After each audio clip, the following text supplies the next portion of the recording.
I think it's All right, too we're early good. for a moral quandary. All right, we'll just do a regular question.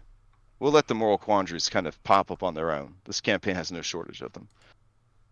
All right. So today's Factspiration question, which gets you a D6 Bardic Inspiration that lasts the entire session. What is your character the most insecure about? That's a good one. All right, so think about your answer to that. One of you can answer it after someone gives us a recap. So, is there anyone willing for a point of DM inspiration to give me a recap of what happened last session? Going once, going twice. Otherwise, I will do it. I'll do it if no one else wants it. All right, Darius, a man of few words. Tell us what happened. Always bodes well for the recap.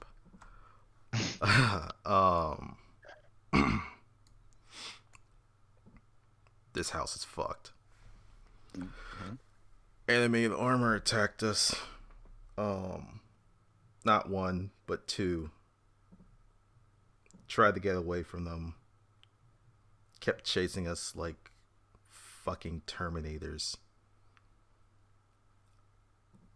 Tried going out second story. Missed outside. Armor clobbered me in the face. Not a good look.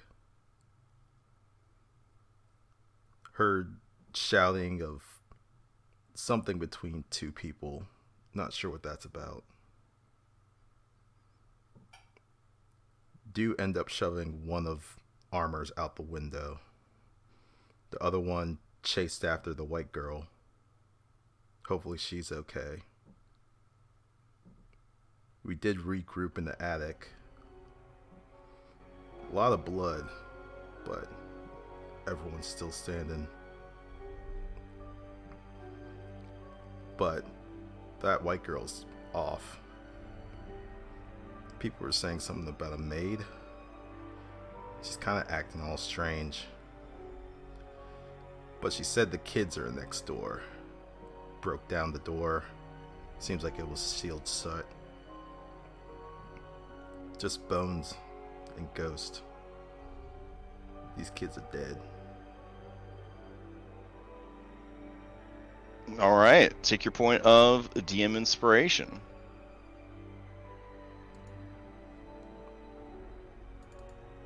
And does anybody want to answer the Factspiration question real quick? What is your character the most insecure about?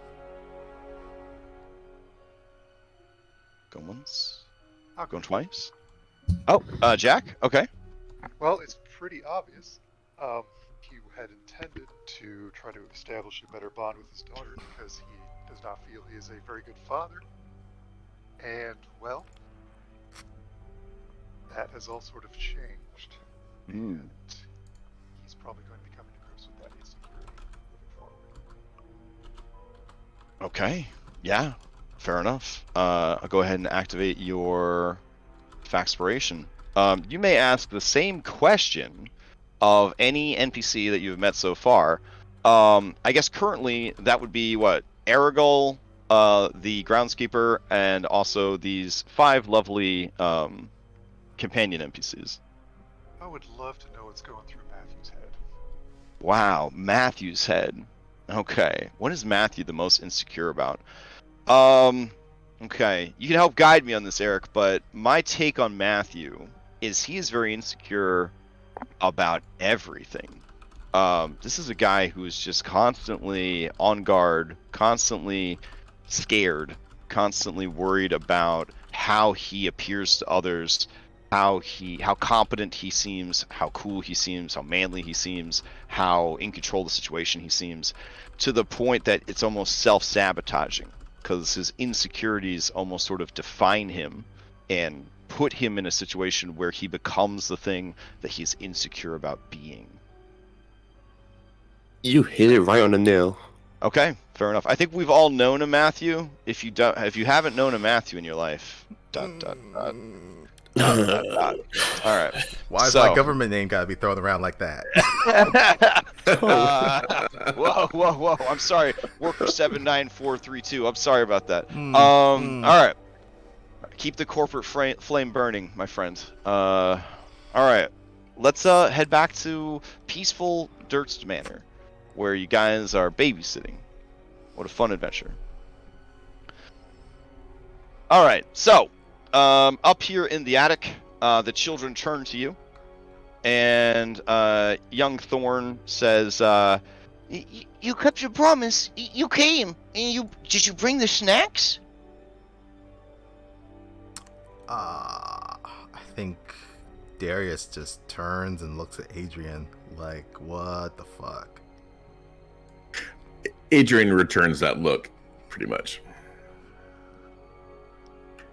You see him get up from the bed, and like a poorly made Pokemon game, he clips through the bed quite a bit, and sinks into the floor a little bit, and then rises to be parallel with it and starts walking towards you.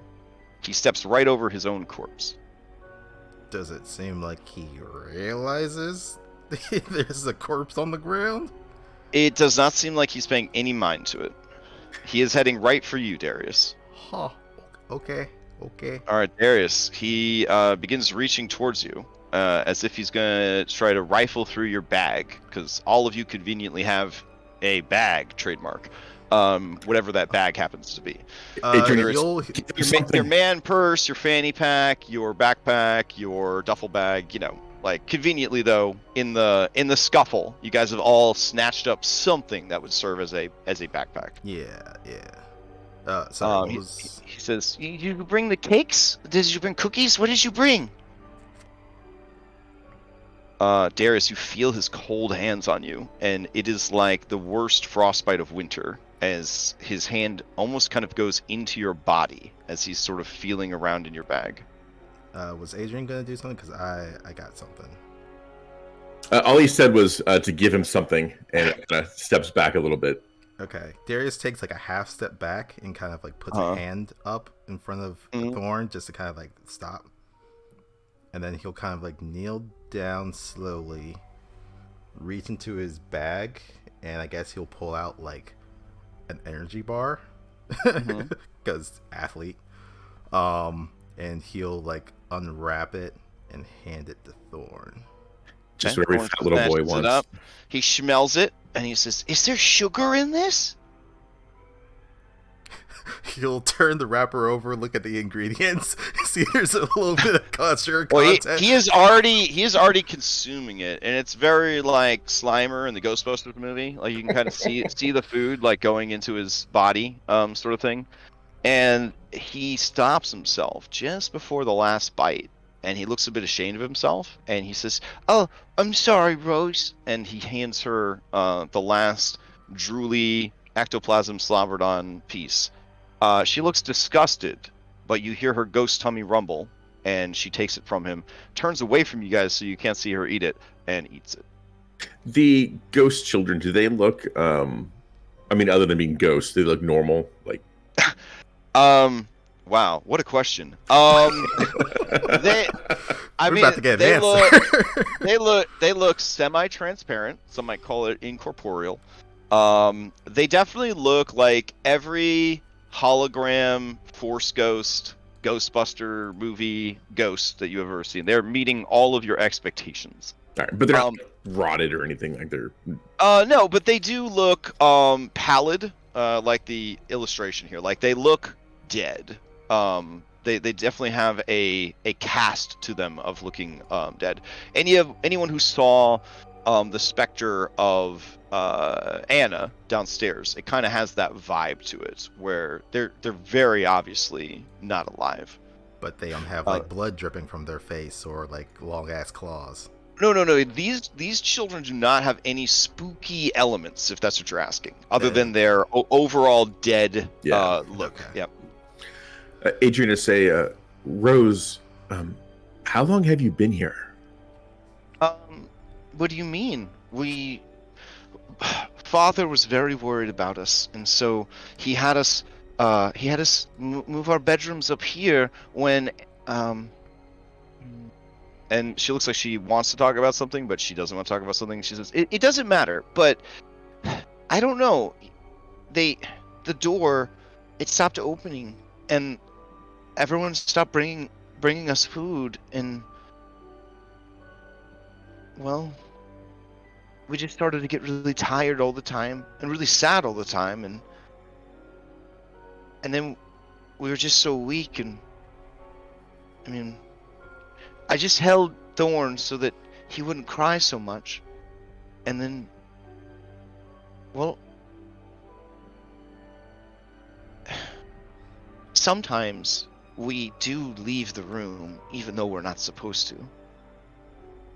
And I hope you won't tell Father. I think Darius would kind of point downwards and be like dinner.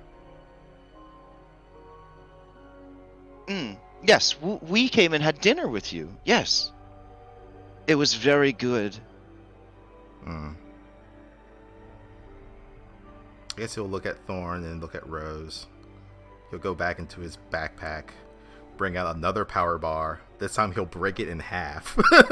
He'll give one half to each of the children. Alright. Rose, honey, when you look around the room, what do you see? Well, it's our room, and there's our bed and our toys. And I don't know why Father had the window sealed up, but I miss seeing the trees and the forest. I'll try to avoid Thorn as I step around he and Darius and try to go to the skeletons. And do you see anything here? She looks, and you see her face kind of contort, and her head sort of jerks wildly as she kind of looks down at it, and she says, I think we're dead. I'll give a kind of a nod as she kind of comes to that realization, trying to help her along, but not push. I don't know why we had to die, or why we're not dead all the way. Also, I'm probably acting as Adrian a little too much. Oh, fair enough. Yeah, so I guess at this point, Adrian would probably call for Reed at this point. Yeah, he would switch out. I apologize for that. Darius would also call over Mackenzie, because crime scene. Yeah. Always remember that your NPC companions should never be stealing the spotlight from your main character. Because, at the end of the day, they're supposed to be supporting cast. Though we all have that favorite supporting cast person from a TV or book that, we kind of wish was the main character. So yeah. The Neville Longbottoms of the world. Wasn't my first choice, but okay. All right, so Reed, as you kind of step into the room, you see this is some Ghostbusters, some supernatural stuff going on here. There's dead bodies on the ground. There's ghost children. Darius is handing out broken up pieces of power bar. They're gobbling them down. You can see them in their throats and kind of floating where their stomachs would be. It's wild. It's wild. I mean, they clearly have some unfinished business here, right? Thorn, Rose, do you guys want to see Mom and Dad?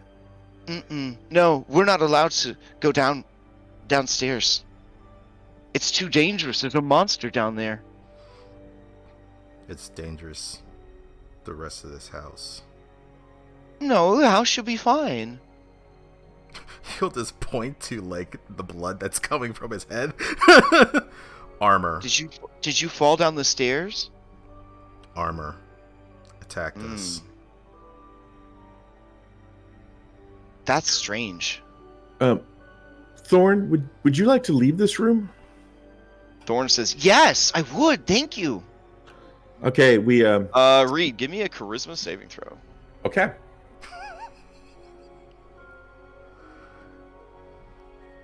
You think with a 20 charisma I'd be good at this? Yeah. So you briefly felt as if someone was trying to hijack your body. Whoa. It's okay. I could come with you. And you feel the in-game clock counting down.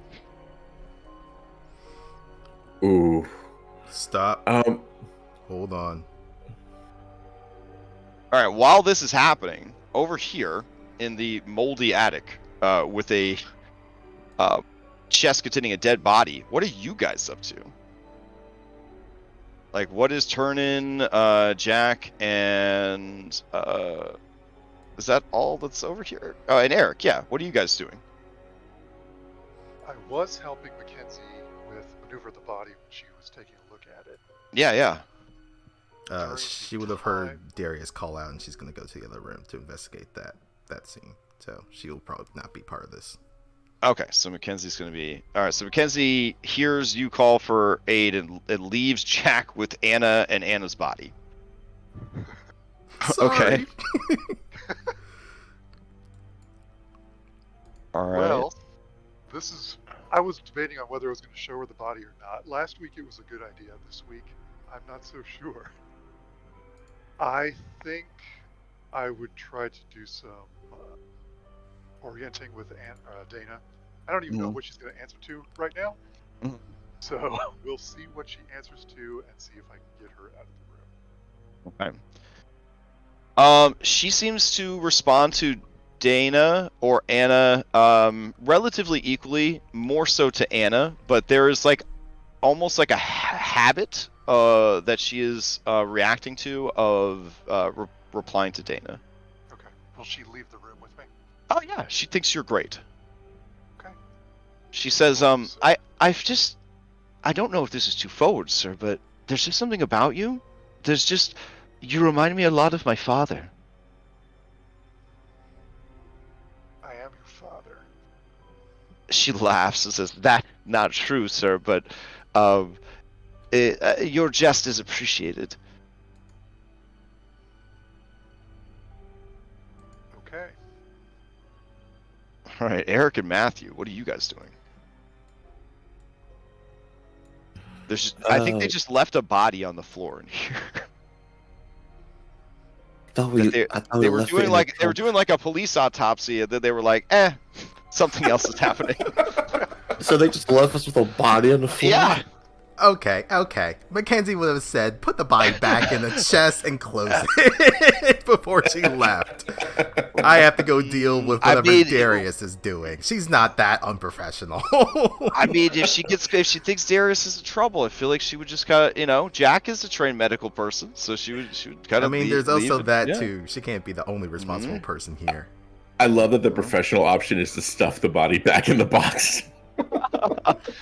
All right, so Eric, what are you and Matthew doing? Well, just so I get a general sense of where everybody's at in case something happens. Matthew's putting his back against the wall, slowly tapping his feet, arms crossed, looking scared, paranoid a bit. Mm-hmm. Eric is, You would see Eric look around the room for any like furniture he can break to try and break pieces off to try and form a makeshift weapon, some sort, to help defend himself.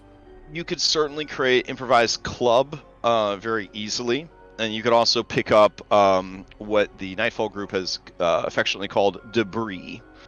So essentially just throwable objects. Yeah, he's stocking up right now. Okay. So improvised club, you say? Yeah. So just a club, but you just remove proficiency from it. Okay. And then I'll throw some debris tokens on your sheet. Do I have debris tokens?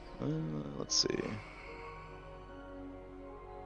And debris basically has the stats of a dagger that is that you don't have proficiency with. So you can throw it, and you can also hit somebody with it essentially. I can't find club in the quick search for some reason. Really? Okay, let me drop one on your sheet for you real quick.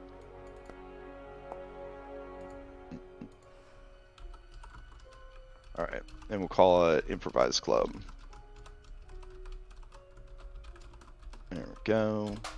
And no proficiency, and check. Alright, I'll throw that over here, and I'll also go ahead and get you guys access to some debris. That's the kind of campaign we're running. Other groups, they got lame stuff like Vorpal swords over here. We got debris. We got fireplace pokers. We're playing real Dungeons and Dragons.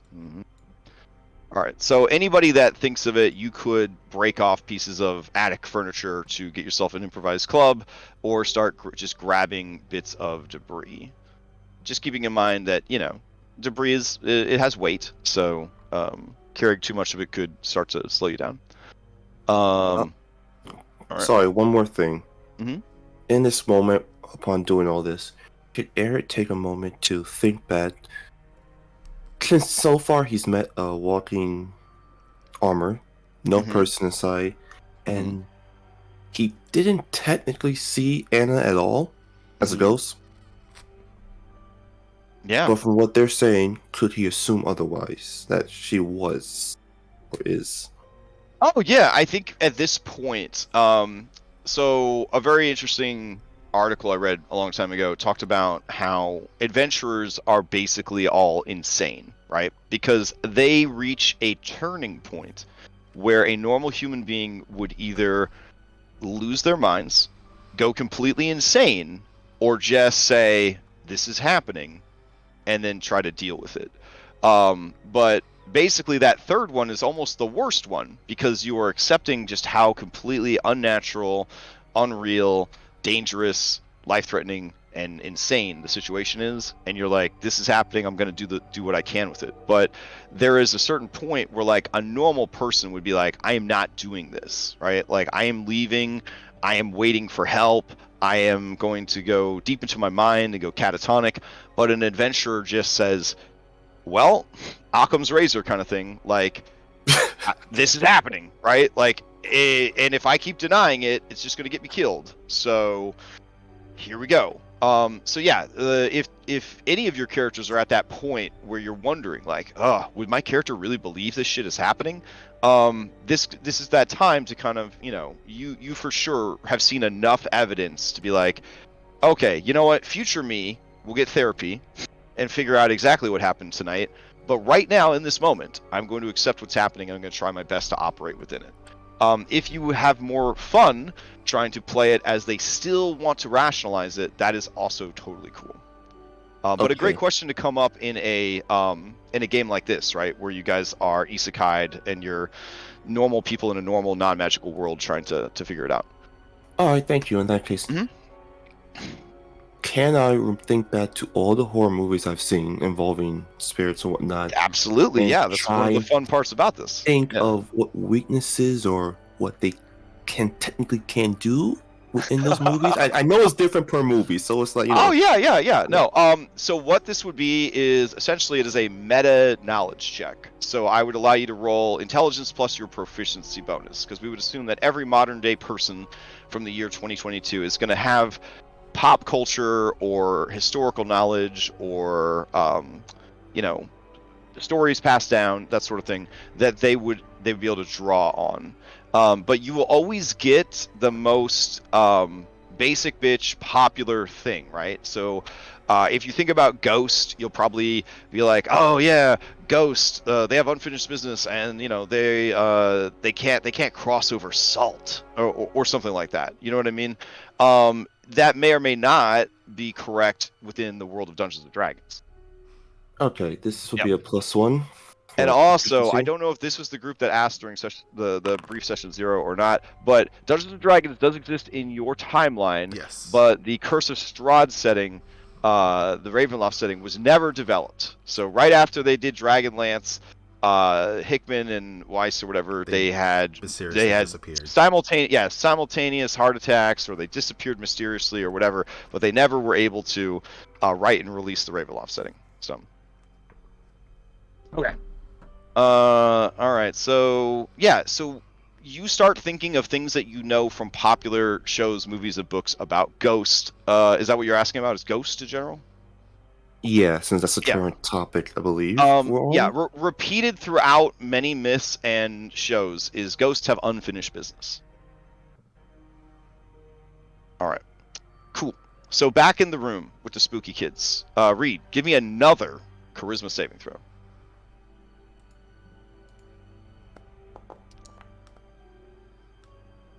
Okay. Yeah. so Thorn seems to be getting impatient and is just kind of like doing that little kid thing where if they knew what a phone was, they'd be asking Reed for a phone. They're just kind of like buzzing around him, and he says, "Take me with you. Come on, let's go. We can leave the room and we can go anywhere we want. Well, we can even leave the house." Okay.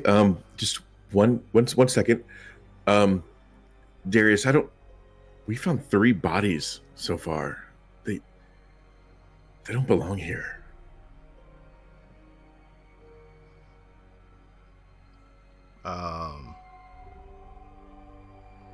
Rose hears you talking and says, "Well, we have a family crypt under the house, but we're not allowed to go there."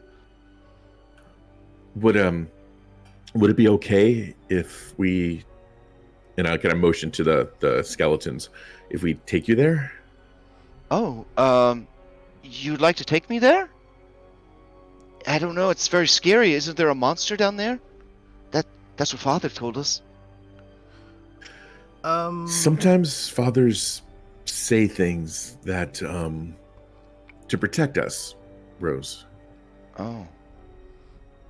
Well, Guessing. if you'd like to take us, I'll go with her. So I need a charisma save from Mackenzie.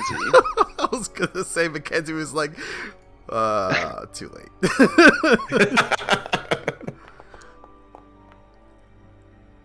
Okay, you guys see Rose disappear. I'll look at Thorn and go, oh, it's going to happen either way. Okay, kid, jump on board. Oh, shit. Okay, so you willingly fail? I will Alright. willingly fail the charisma check. Safe. Okay. Wow. Alright. Hold on. There's actual raw info on this. I was going to have Mackenzie do a forensics check on the bodies while they were talking with the kids, but the kids decided to jump into the main seat. Yeah. Kids are driving. Alright, take the wheel. So Mackenzie, and this is for you and me, because we got to keep her, NPC status. Mm-hmm. So now the Mackenzie has the additional flaw. I like being in charge, and I get angry when other people tell me what to do. And Reed, you have the following flaw: you're scared of everything, including your own shadow. You weep with despair when things don't go your way, and you love snacks. Oh, I'm gonna get fat. Oh, that should have been one of Reed's fears. All right.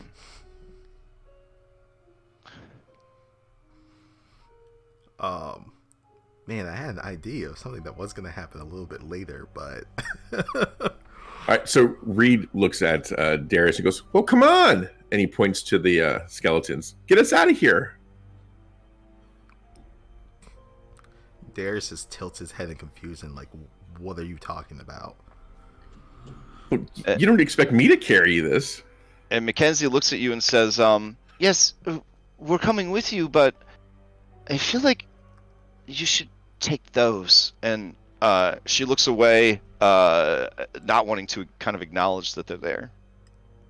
So this is going to be interesting. So for all intents purposes, is Rose has complete control of Mackenzie? Ish. Like they're both overlapping each other right now. It's not like the Anna Dana situation where Dana is gone and Anna just kind of has what's the lingering core memories of Dana.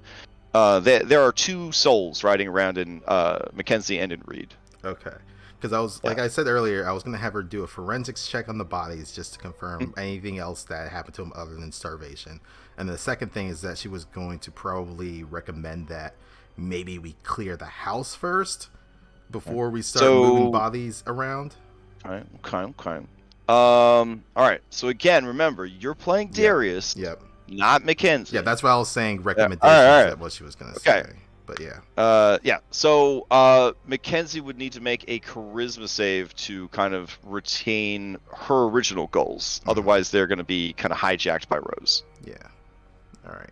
I'll roll that to see if. Okay. Yes. So she kind of remembers what she was about. Go ahead and give me a medicine check as she checks out the bodies. Okay.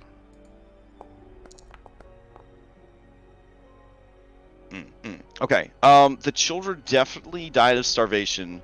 There is some damage to their hands, as if they either broke or ate, or some combination. Some of their hands and fingers. Okay.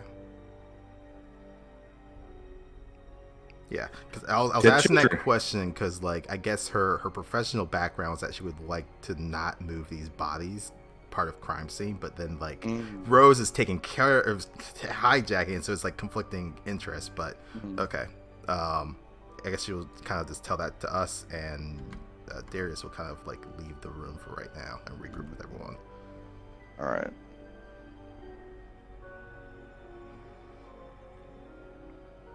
Okay. So you guys notice that Mackenzie has a bit more pep in her step and seems to be a bit less guarded and cautious than she was before. Reed, would you have any food on you, like any candy, mints, gum, anything? He does have a tin of Altoids. Yeah, all right, you are rapid fire popping those things, cause sugar. Okay. I'll use one of my modern tokens then, because that's what it would have been. All right. All right. So also at this point, you guys may or may not end up in a situation where food is scarce. So Darius, I'm going to say that you have a whole box with you of power bars, but you have started to crack into them. Yeah. We'll say it was a 12-pack. So you got 10 power bars left. Each one will count as a ration, which will actually come in handy at some point. Yeah. Oh, yes. And yes, I just realized Mac Rose has a gun on her, too. This should be interesting. Yeah. All right, so you guys kind of reconvene in the hallway or the door to this room. Tiernan is finally with us in sound and voice. Tiernan, is there anything that you and Izzy would be getting up to? I think just sort of observing Jack, and before that, Mackenzie, looking at the nurse's body, and not nurse, maids, and seeing how they both reacted to that. Okay. Yeah, it's a whole thing. So you do see that the corpse of the maid is just kind of there on the floor where they were examining it. And then Matthew seems to be very poorly kind of controlling his fear and his trepidation. Dude keeps his back to any wall nearby, and his eyes are wide. And you know when people and animals are so scared that their eyes are kind of like pulsating? His eyes are doing that, where they're wide and they're just kind of like vibrating in the sockets. Like, this guy is definitely stressed.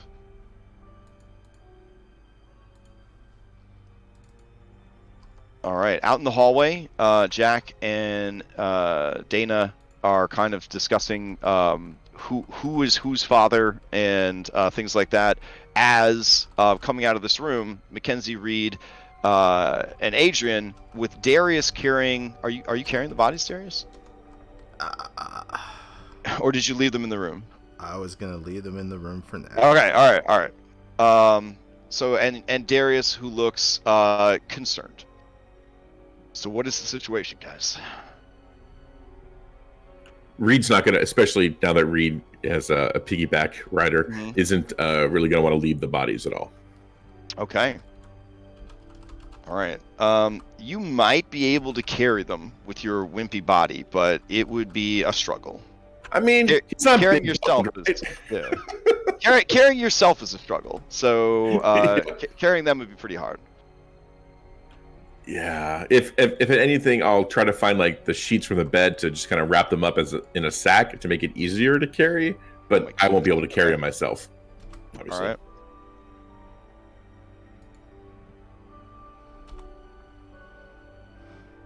All right. So, all right. I'll say that you have two little kid little kid mummies that you're sort of dragging in a sack behind you. I'll drag them into the hallway just to make it very obvious that. Okay. Mackenzie would. This is a weird reality. Her professor would be like, "Why the fuck are you moving the bodies?" If there's any reaction that real Mackenzie gives, then Darius will go over and will try and wrap the bodies up in something a little bit better than just dragging them. Well, I'm not. I mean, they're wrapped up. I'm just not strong enough to lift them. Yeah, he'll lift the bodies. I mean, let's be honest here. We're. I mean, not all of us are cops, and it's not like we have a lab at our disposal. I mean, they died years ago. There's still children's bodies. Should be treated better. Yeah, that deserve to be buried, not left abandoned in an attic. What happens if the suit of armors come back? You gonna carry him around still? You'd rather leave them here? For now, yes. We can come back for what them else is here. after the house is clear.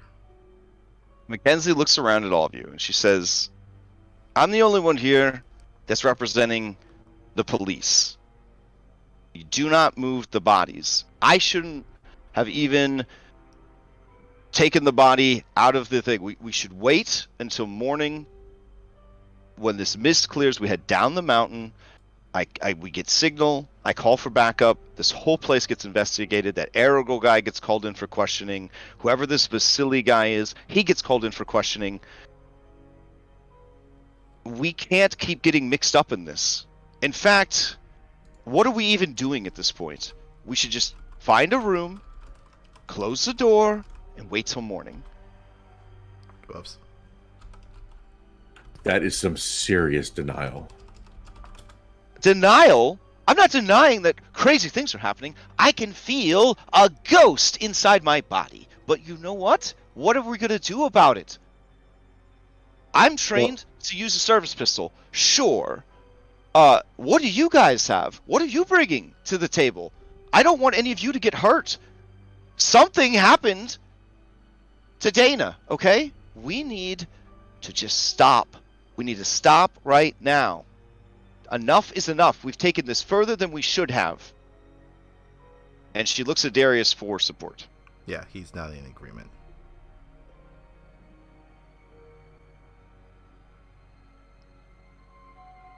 I'll just shake my head and not say anything. There's a problem with the plan you have. No calls can be made outside. We have no service at all. So Mackenzie trying to looks get in touch with the police will be futile at best. Mackenzie looks at you, Eric, and says, well, maybe we could check Father's study. He might have something useful in there. And it is not the same voice that was just speaking to you. Can Eric do... That startled him too much. And she turns to Darius and she says, "Muscle guy, what do you think? Let's go down and find Father's study. We could probably find some information. If we're trying to figure this out, right?" And then she turns to Reed and says, "Right, Thorn?" Yeah, Father might know. And Anna says, "Wait a minute. Children, are you out of your rooms? You know your father will be cross with you. Especially going into his office. How could you? You know that you're not allowed in there." And Mackenzie turns to her and says, "Well, I'm tired of listening to you, Anna. You ruined my life." And Dana looks like she's been slapped across the face. And I would say that most of you would be like, "What the fuck is happening right now?" But that's kind of for you to interpret. And Mackenzie stomps down the hall into the darkness. Yeah, no. Wait. That ain't happening. Okay. Eric will call over to Matthew. Matthew, get your ass out here. Darius, as you kind of grab Mackenzie by the arm or by the wrist, she turns around and you can see in her eyes that it's Mackenzie, and she says, "Darius, I am so scared. I need help. I'm so frightened. I don't know what's happening. He'll just And then she kind of rummages in her messenger bag, and she hands you the gun, and she says, keep this. He looks down at it wide-eyed. She says, I don't trust myself with it. You know I can't use this. Don't use it, just don't let me have it for now. He'll kind of like look at it, and then he'll just put it into his bag. Okay. And we'll just give her a shaky nod.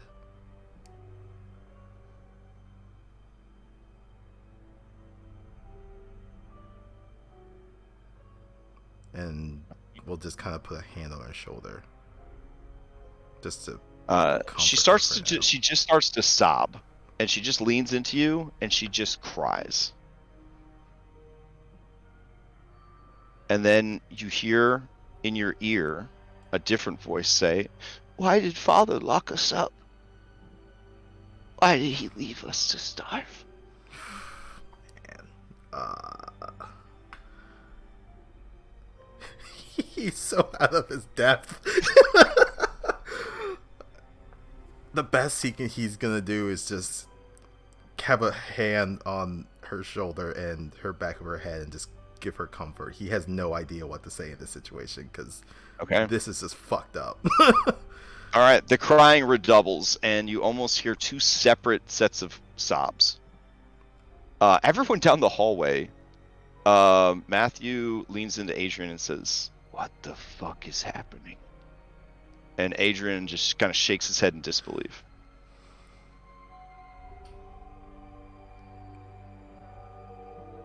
Izzy leans into you, Tiernan, and says, this is the worst vacation I've... Yeah, the whole time Tiernan's been, like, narrating, like, the expressions on people's faces for Izzy so that she can, like, better keep track of what's going on. It's like, yeah, this is... I... didn't... Not what I expected. Even more so than it being you here, but not your brother. But we agreed that this is real ghosts. Like, this is really happening. Either that or everyone else is in on it except for us. I would be so mad. That seems unlikely. Even if Ashton Kutcher showed up at the end, I'd still be really upset. I would hit him. You would hit Ashton Kutcher? Oh, yeah. I mean, I'd hit him anyways, but I would have a good reason to hit him if we were being punked right now. It's all the great things that he's done for women and well, that's true. Trafficking. Yeah, he is. Listen, you could be a great person and still have still be a very punchable person. I almost spit out my coffee. That's fair. Mm. While Days of Our Afterlives is going on down the hall, yeah, Reed is going to look back to the rest of the group and be like, look, they said there's a family crypt down. She said below, right? Mm-hmm. Yeah, below the house. Yeah, there's a family crypt under the house. Take the the children there, and they get laid to rest, and poof, gone. I think, right? I'd still like to know about the father's place. Anna pulls on your arm, Jack, and says, "They can't be going through the Mister's things. Like this is the Master's house. You're guest here, and you can't just go prying and looking through things." Violated in many ways tonight, Dana. I think everything is on the table right now. Look at how everybody is injured or frightened. There's been no host here at all tonight. Look around. This place looks abandoned. Okay. Let's see. She says, I admit the house isn't in the best state, but you are in the attic. I can set you up some places in the guest room. Don't need to do anything. You have a broken arm. Oh, this old thing. It'll be fine. Don't worry.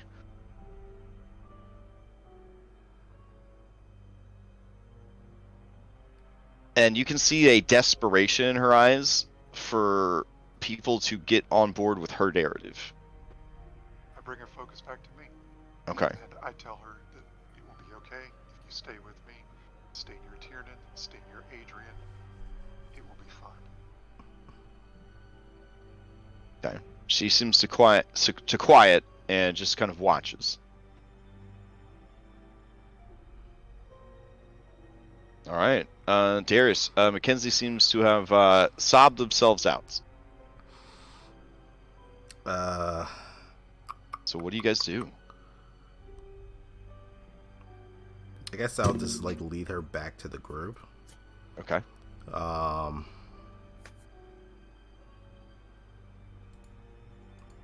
This house is fucked. We need to at least protect ourselves. Don't know about y'all.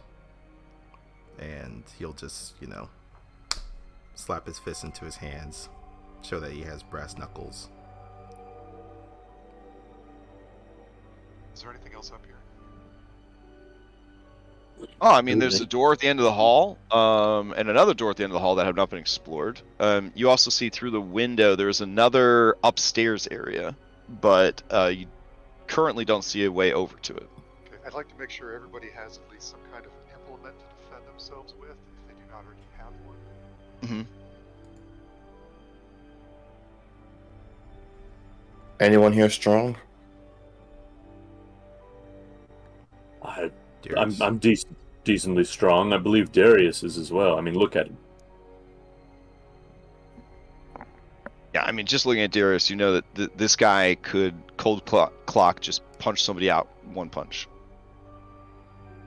Could Tiernan do the same thing? A quick assessment of Tiernan. He's definitely a beefier guy as far as like muscle mass than your average Joe. He definitely looks like a guy who is physically fit. Would that be fair to say, Tiernan? Yeah. Yeah. Okay. He doesn't. He probably doesn't look as big as Darius, though. I don't think. No. All right, Eric would toss you the makeshift club and say catch. I guess he'll catch it. Oh, to Tiernan? Okay, sorry. Thank you. Here, Can I'll we add an keep this improvised moving club more? to your sheet. There you go. I was going to send to him.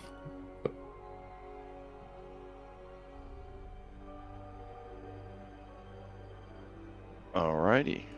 Is this a table or a chest? This is a small footlocker. I don't think anyone's looked in it. They have not, or I would have drawn a little X on it. Darius will look at Eric. Still got those tools. Always. Everyone, step away, please. Okay. It does not seem to be locked, it's just closed. Oh. But you could still pretend it is so that people think you're cool. I just really care about that. All right, so you flip the latch and you open it up. Inside seem to be old linens and little balls of cedar. The linens seem to be sheets and curtains. This can be used as a form of rope, and Eric would take some. Sure. Yeah. You want me to add curtains to my inventory? Yeah, just add like sheets or fabric or something like that. That could work. Okay. Honestly, anything could help in a non-magic, a low magic game. Anything could be useful. You have no idea at this point. Darius is an athletic guy. Would it be possible to use those linens as like padding? Ooh, okay. So basically, to wrap up vital parts of your body. Yeah, or to like reduce damage somehow. I wouldn't say to reduce damage. That's technically how 5th edition just treats armor, is just, avoiding getting damaged. But yeah, if you... Oh yeah, there's padded armor in light armor. No one uses that shit. Yeah, so this would be padded armor, essentially. You would look a little silly, but yeah. Padded armor consists of quilted layers of clothing and batting. Padded armor offers a comparative level of protection as stiffened leather, but is less encumbering to the wearer. Yeah. I mean, your looks don't matter when you're still alive.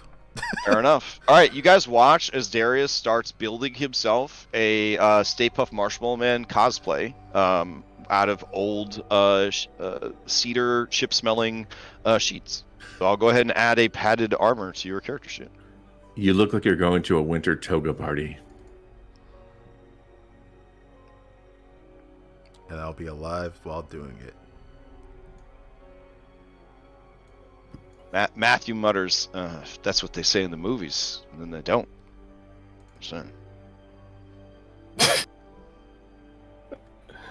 He whispers to Adrian, that's the kind of stuff that they think is good, and then them sheets get caught on something, like a nail or something, and then they get caught up, they trip on it, and it gonna happen to me.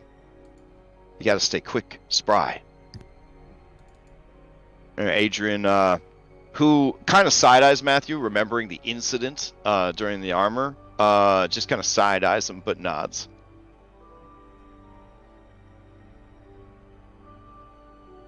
Alrighty. Reed, you're feeling bored and hungry. Oh, yeah. Yeah. And I'm still dragging around 2 bags. All these grown-ups, and they can't seem to get their shit together. But as far as you know, that's pretty classic for grown-ups. Alright, Darius, as you open this door, you encounter things. Let's see. This is an undecorated bedroom. Or at least at one time it must have been. There is a broken bed and a busted floor. In fact, kind of looking, like kind of peering through the floor, you're pretty sure you could see the second story hallway below. You feel that walking around on the floor in this room would be very dangerous. It could result in a fall of 20 to 50 feet to floors further down.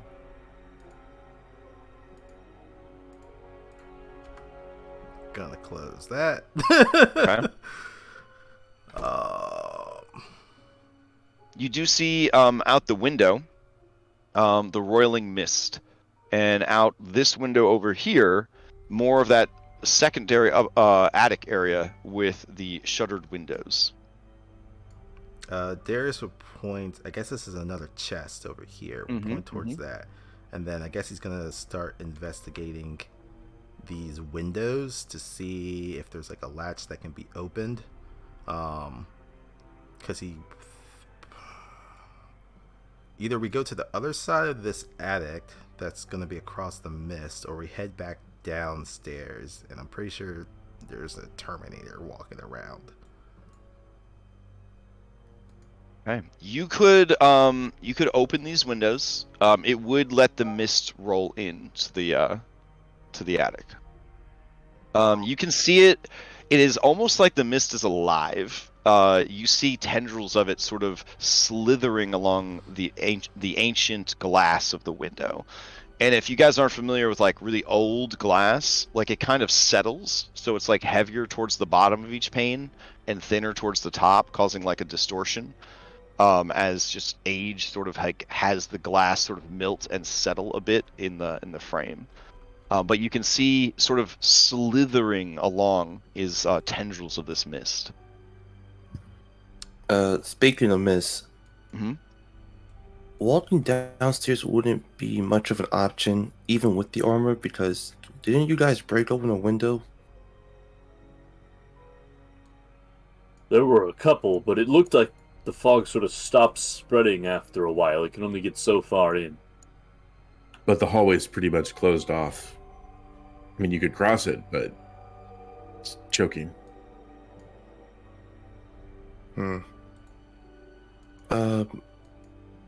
Plus, weren't we told you have to go up to go down? So, yeah, there's got to be something up here. When you say that, Mackenzie says, yep, you have to go up to go down. I hear Father mumble that to himself sometimes. Okay, so Eric will try to have the group gathered up, staying 5 feet back, because too many people. So, what do we know so far that are factual? This house is fucked. Correct. Besides that, Darius. We know there are 3 bodies here. The maid and Yes. 2 kids. Mm-hmm. Both of whom was murdered? We came to that conclusion, right? I know the maid was... There were stab wounds on the maid, I believe. Seems like the children were murdered by omission. Mm-hmm. So far, we've met their spirits, but we haven't met the father or the mother. And there's a dead baby somewhere? We never saw a baby corpse, right? Just an empty... I think we just saw the specter of one, more or less, right? Anna says, Dana says, no, the baby, there shouldn't be a dead baby, but we should probably go check on Walter. Walter wasn't... Jack, can we check on Walter? Where is Walter? I would assume he's in his crib in my room. It's downstairs. And Mackenzie says, yeah, in my room, the room you stole from me. Okay, we know the children believe... I'm just ignoring that. We know the children believe that there's a monster downstairs. Read in your heart, you know there's a monster downstairs. Father wouldn't lie to you. Jack believes there's a monster downstairs because there's that suit of armor still walking around. Mm. And there is a crypt downstairs as well, but below the house. Okay, we know that. So it's best we take into account that the Jack or the... Not Jack, damn it. The father and the mother... Sorry. The other exists. The father and mother still exists in this spiritual form, the same way these kids exist. Darius shrugs, maybe. What I would worry about then is when we first saw Anna, she was very angry as he remembers being attacked. Oh.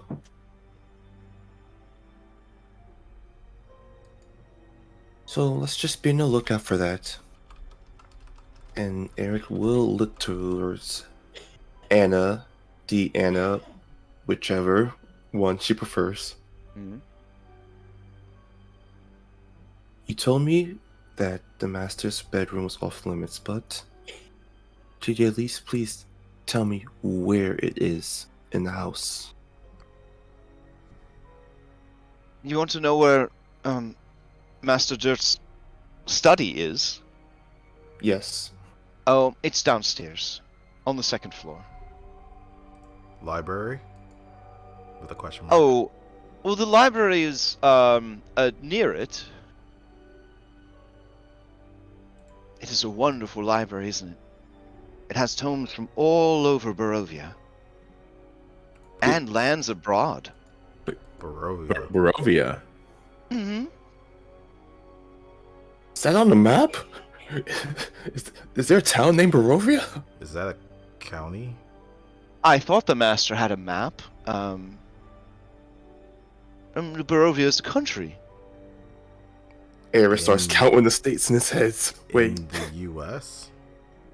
I don't know what you mean. Darius is gonna listen at this door to see if he hears anything, and then if not, he will crack it open. I know that the master spent a great deal of time in the library. Pretty much between that and his study, we never really got to see him, which is a shame. Did we notice another room on the 2nd floor? Because we were all there. Darius and Mackenzie were setting up in the library when everyone else was taking their rooms and stuff. So we know of it. We didn't get like a chance to explore it really. And that's on the the west side of the That gas, was right? Northeast. Yes, Is it the room that's where on the floor no, that's on. That was collapsed? on the east side of where the gas. would have The been. floor collapsed right outside the door to the library. Yes. Yep. Okay. Good memory. In that case, you'll see Eric pace back and forth. I would like to visit the library. Oh. Yeah, sure. I mean, you guys go wherever you want. I am the game engine. I am here to guide. No, Dana, Darius said the door's locked. Dana, what's behind this door? That's just storage in the attic. More gear. I guess Eric is picking the lock then? I should have a key. And she starts to rummage through Anne's pockets and she says, "Oh, how unusual. I'm wearing pants. I never usually wear pants. Oh, I don't seem to have it on me." Phrasing? Wait, girl just, pants have pockets? What's this? Where are the keys kept? Well, if they're not on me, they're probably in my room. And Mackenzie says, "Yeah, your room." Mackenzie, when you searched, this is so confusing. Anna, did you find keys on her? She says, "I didn't search Anna. I don't know what you're accusing me of, but it's very inappropriate." Sorry, Rose.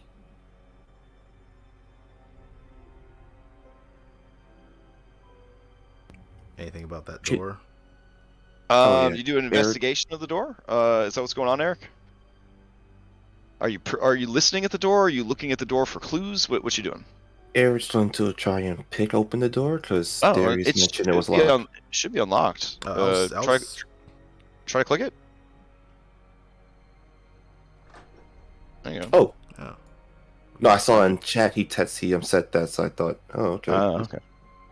So with the light of your cell phone greedily eating away at your batteries, you see a wide, expansive storage area. Let's see. This dusty chamber is packed with old furniture, chairs, coat racks, standing mirrors, dress mannequins, and the like, all draped in dusty white sheets and all cocooned in ancient cobwebs.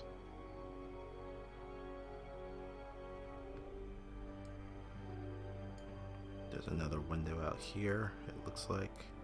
Yep, there's a window. You see the cloying mist. You get the sense that if you did spend time, you might be able to find something of interest here.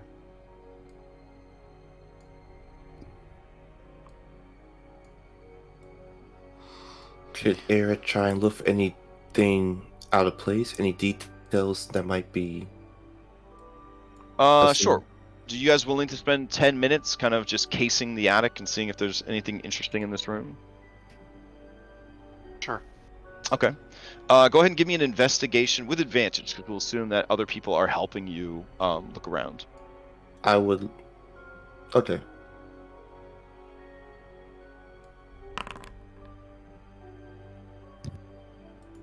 All right. So you find a few interesting things.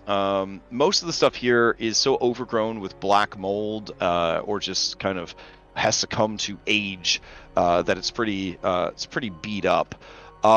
You do find in this chest right here what seems to be Renaissance fair style traveling clothes. They are also sort of stored in the chest with balls of cedar to essentially keep away moss and bugs and things like that. And what appears to be a suit of leather armor, and an old-timey what looks like a dagger or knife. There is also two, dare I say, potion bottles They look like props from like The Witcher. Eric will pick one up, jiggle it a bit to see the liquid swish inside. Yeah, in the light of your phone, it is sort of a sickly red color in there, almost like fake blood. I guess Darius will call over actual Tiernan. blood.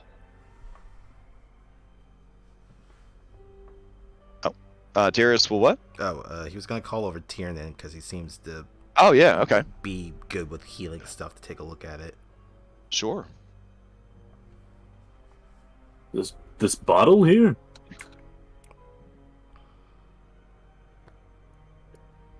Yeah, Tiernan, it looks like a prop from a Dungeons and Dragons or like Witcher cosplay. Like it's supposed to be some kind of potion. It is red. I mean, which following, video game rules means that it should be a healing potion. Does it have like a cork or like a glass stopper? Yeah, it has a little cork stopper. Yep. I'm gonna grab it and I'm gonna pop the cork off and like smell the cork. Okay. It has kind of a metallic smell to it, a very like a kind of iron smell, a little bit like blood, but not as pronounced. And there is a slight undertone of fruit. And then I want to swirl it a little bit and watch like the viscosity and how it sticks to the sides. And it has a very cough syrup vibe. Well, I don't think it's blood, so you don't have to worry about that. It looks like it would take 3 to 6 seconds to drink it all. That's how thick and cough syrup like. Yeah. In my professional opinion, I'd say 3 to 6 seconds to drink this. Yeah. Also, like I said, not blood. Oh, thank God. I mean, consistency of cough syrup, basically. I don't know if I'd recommend doing anything to it, since we don't really know. Is there like a little, after I swirled it a little bit, is there a little bit of liquid like on the bottom of the cork? Yes. Yeah. Okay, I am gonna like touch it with my tongue. Oh, all right. This is a great opportunity for your background feature. Let's see. Okay. Yeah. Go ahead and give me a raw intelligence. No, give me a wisdom. Yeah, give me a wisdom check.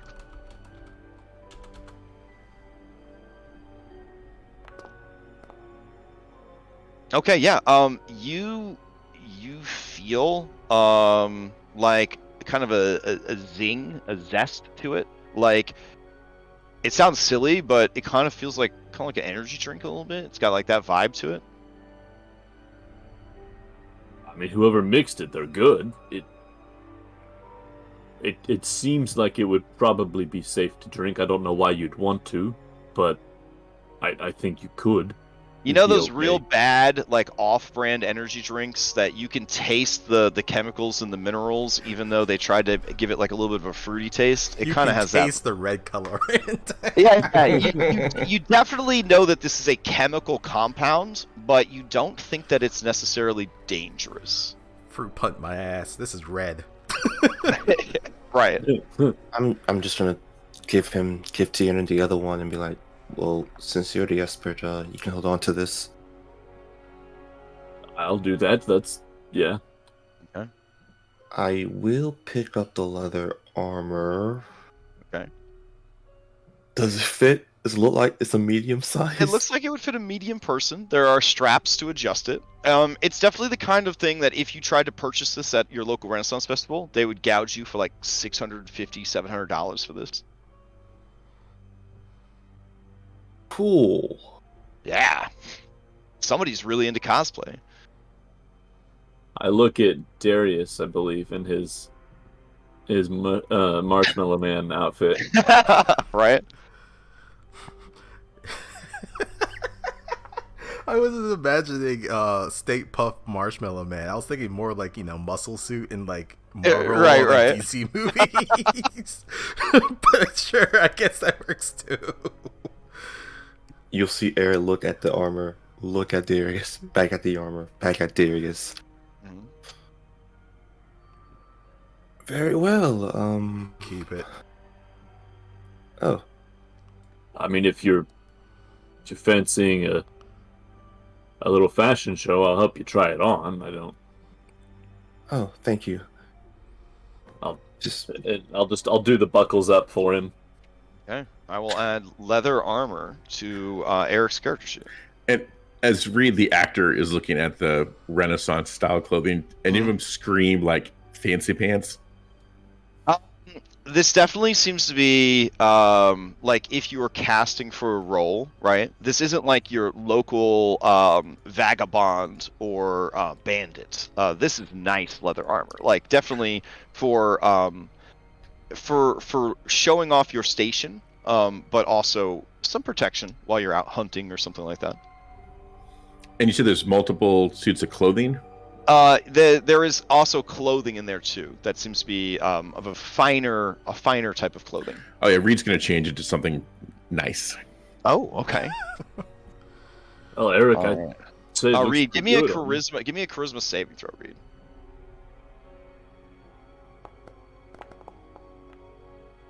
Okay, yeah, you're fine with it. Yeah, you start changing. Okay. All right, everybody that sees Reed changing, boy cut. Like you don't know why he seems to kind of shy away from physical activity, because this dude's got like the body. Like it's like a body you would order out of a catalog. It's like so cut, so perfect. I narrate that to Izzy as well. Okay. Izzy mockingly fans herself. I don't know. Look, it just seems like you didn't have any other way to know that. Now you know. Background info. She squeezes one of your pectorals and says, "So more than this?" I mean, he's not as big as Darius, I'd say, but I mean, it seems about the same. You did say that Darius was a very, very fine man. Yes, I suppose. Darius has shrugged. All right. You think that, this is a big attic. If you want to spend another 10 minutes poking around, you could. Seems to be a lot of just junk up here. Some of it might be useful. Some of it, more than likely, most of it is not. The night is yours. See, I was hoping we could do maybe a short rest up here, get ourselves a little bit squared away before we start getting lost in this house. Okay. So I'm not opposed to continually searching for stuff. Now, if you are searching, that's not the same as taking a rest. So, but yeah, if there's people that want to search that don't need to rest, while other people take not a long rest, you definitely won't be able to do that. No. But a short rest, you can certainly try to do a short rest here. I mean, Darius is not going to be helpful in any of the searching stuff. He ain't got the intelligence for that. But like, mostly that's what I'm just proposing. Maybe that's something we do for the group. Take a couple minutes, orient ourselves, and then we go. Huddling down, recuperating a little bit doesn't seem like too bad of an idea. What about we pull this chest in? Okay. We can use it to sort of barricade the doorway a little bit. There might still be those suits of armor running around or something. All right. As you go to pull the chest, you hear kind of a clatter from inside. All right. Well, Darius will take the chest, drag it inside, and then close the door behind it. Okay. Yeah. I think we'll open it after we get it in place, but we don't want to take the stuff out of it because we want it to be heavy. It seems to be old, like clay plates, bowls. It seems to be sort of pewter silverware, that sort of thing. Just like it just seems to be kitchen extras. It's got some heft to it. This will be good, I think. Let's move a couple of these other things in front of the door too, and then all right. We can so you guys barricade yourselves in with whatever else is in the attic. Got it. All right, and you guys settle in for a short rest. I'm gonna turn my cell phone light off. That's a good idea. Just to save battery. Yeah, Mackenzie will do. All right. So do you guys plunge yourselves into darkness then? I think Darius saw that Tiernan had a flashlight. A chargeable flashlight, yeah. Guess we'll use that for light. Yeah, I think that's a good blend. Okay. Crash, did you say there was like a dagger or a knife or something? Mm-hmm. Yeah, there was a dagger in there as well. Did anyone claim that already? Didn't sound like it. Okay, Reed will pick up the knife. Trying not to let anyone notice. I mean, if anyone notices, he doesn't really care. But give me a sleight of hand.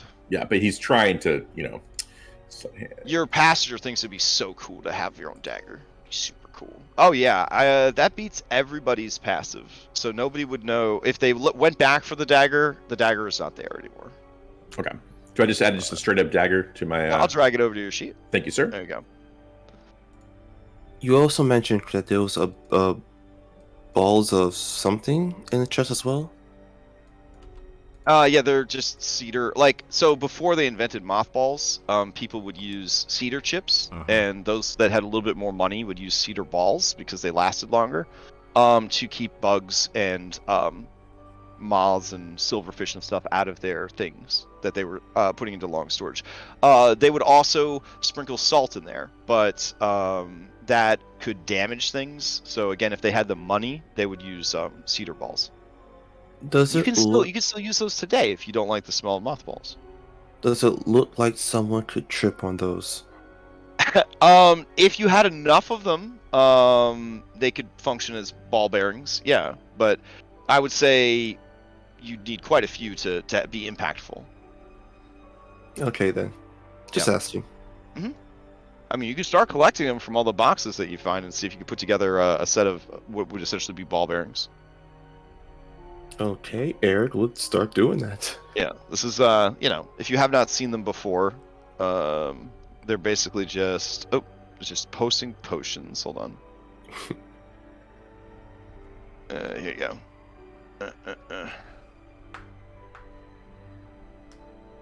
Straight off of Amazon. There you go. All right, cool. Wooden ball bearings. So, yeah, wooden ball bearings. If you were trying to put together a set of those, ball bearings are looking for about 1,000.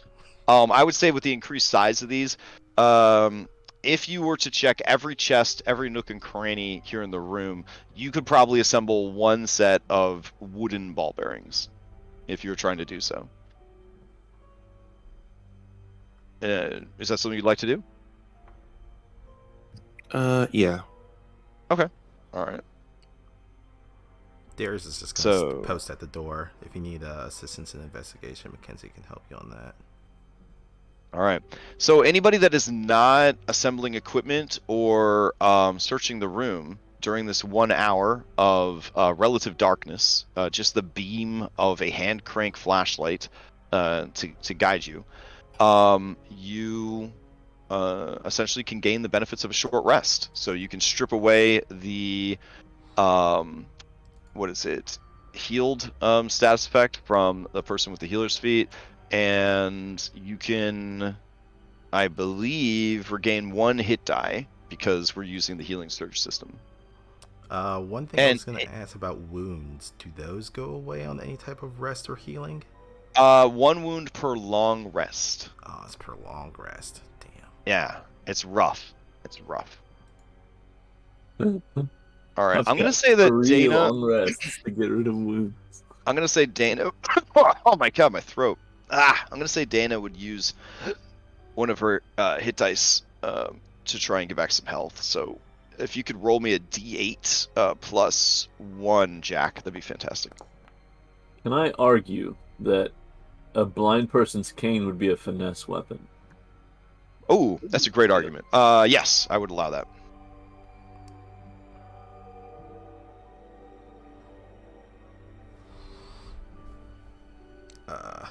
I would say Alrighty. If anyone is missing HP, probably use a healing surge because you're gonna get that hit die back at the end of short rest. So may as well use it now.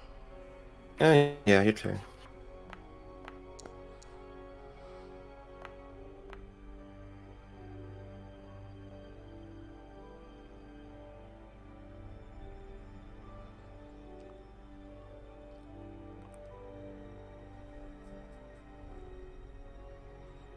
Okay. How would we know what hit die to use?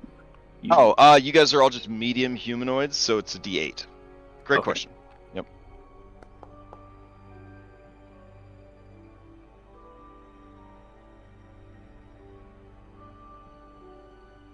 is stress like exhaustion doesn't go away till a long rest, or?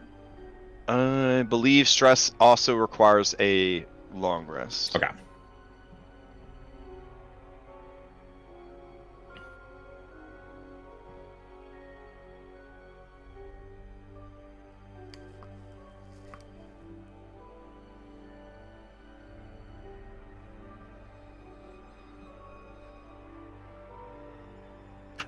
Reed is going to attempt to convince Adrian to take the children from him.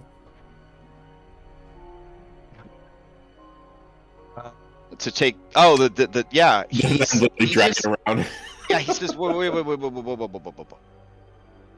All right, okay, yeah, and he just kind of takes the bundle, and he just kind of moves it very delicately over here, and he will not be dragging it. He will be carrying it. Yeah. But yeah, he is. Yeah, I mean, obviously, saying he looks haunted is an understatement, but dude looks haunted by what is happening. Like it is taking a toll. Yeah, I'll spend the rest of the hour trying to calm him down if I can. Can you put the flashlight effect back on Tiernan? Yeah, sure. Let's see. Here we go. I wonder why it got turned off in the first place. All right, we said it was. Well, it did get knocked out of my hand at one point, so. Gotcha. Okay. There we go. Oh damn, this is bigger than I thought it was. Damn, it's a flashlight, right? No, I meant the room. Oh yeah.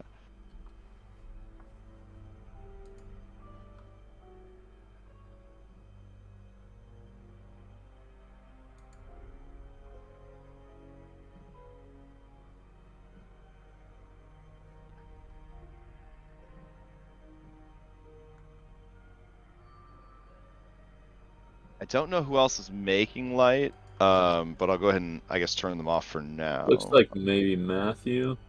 Okay. There you go. Maybe Eric still. Oh yeah. There we go. Suitably horrifying now.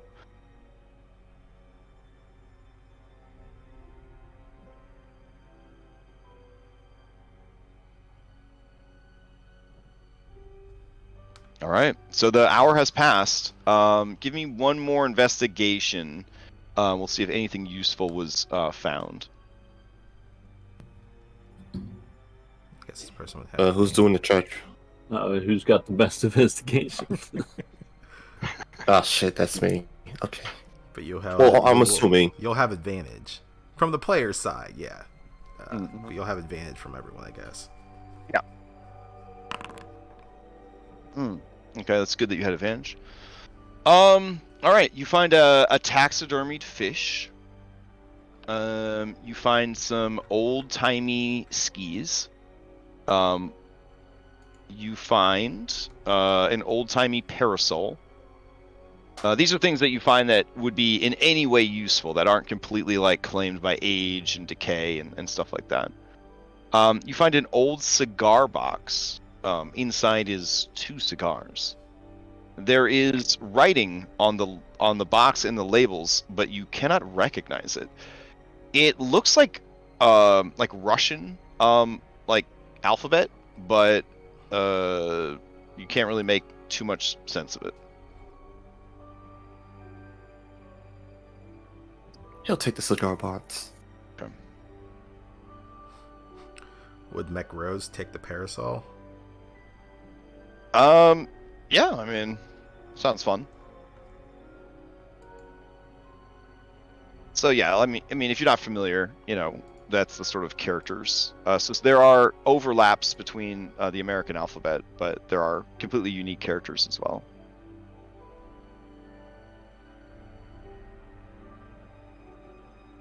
Okay. Let's see. You find some. Oh, neat. You find a box of jewelry. Ooh, what kind? It seems to be women's jewelry. It's old and tarnished with age. There's a pair of earrings, a bracelet, and a necklace. thinking back to what he knows, he could probably assume that's the mother's.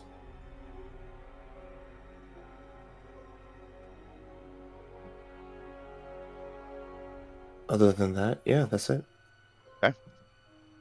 They definitely have the appearance, like nowadays, if you saw something like this, you would assume that it was costume jewelry. Like it definitely doesn't look authentic to you. And that's about it. Everything else you find there is just kind of junk and garbage. Okay, so the hour has passed. What now? All right. Darius gets up from the chest. We'll kind of slide it off to the side and just look at everyone. Ready? Where are we Do going? we know- Are we going to the study, or are we going to Anna's room? Or elsewhere? I would like to go to the study. I think that's a good option. Okay, nod. Let's go. All right. We'll nod. I've got the flashlight. Do you want me at the front or do you want me at the back? I don't. Do you want to?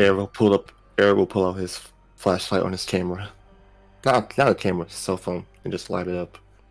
Do you want to be behind me? Looking at Tiernan. Well, I'll go in front. That my light goes out farther than your phone lights do.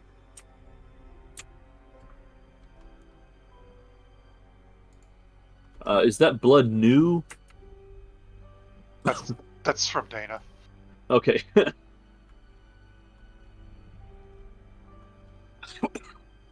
Oh, Crash, can you activate the light for Eric's cell phone?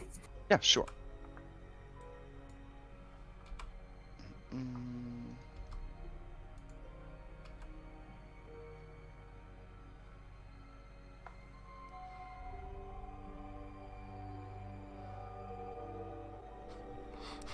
Follow me is such a great feature.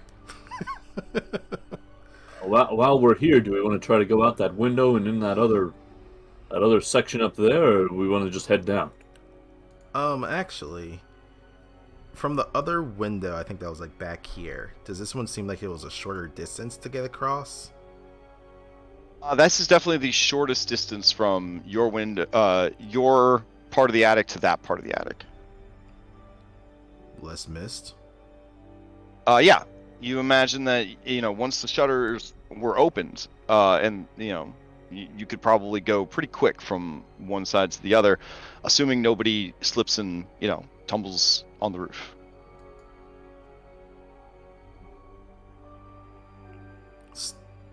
Well, up to go down, and there's no other place in this attic going down. So maybe the other side attic? But the only other place to go is where that blood trail was going, on the other side, if you go down these stairs. Yeah. And I don't really want to go that direction. I think that's fair. So, library study. Do these windows have so they do have latches where they can be swung open? Yes. Or lifted up? Mm-hmm. So there's shutters and then you raise the window like a normal ass window, or? Mm-hmm. Okay. Reed's going to attempt to talk to Jack real quick, if you can kind of pull him away. Did you want to take the maid's body? Because maybe that will get rid of what's happening with Dana? I'm not going to carry it around. We'll come back to it. Okay.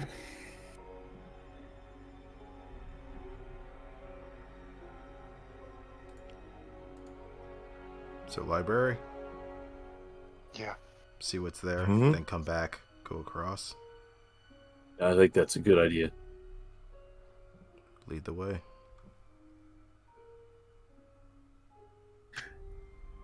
All right, so everybody, it looks like you guys are heading downstairs. Yeah, I guess Reed will have Adrian very respectfully place the children in a corner or whatever. Okay. All right. You want to go this way? Now there is a door at the bottom of the stairs. but I believe it was tested and found to be locked.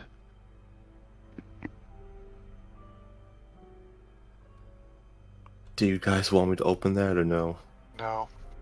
Okay. You guys go to the panel door that leads into the study.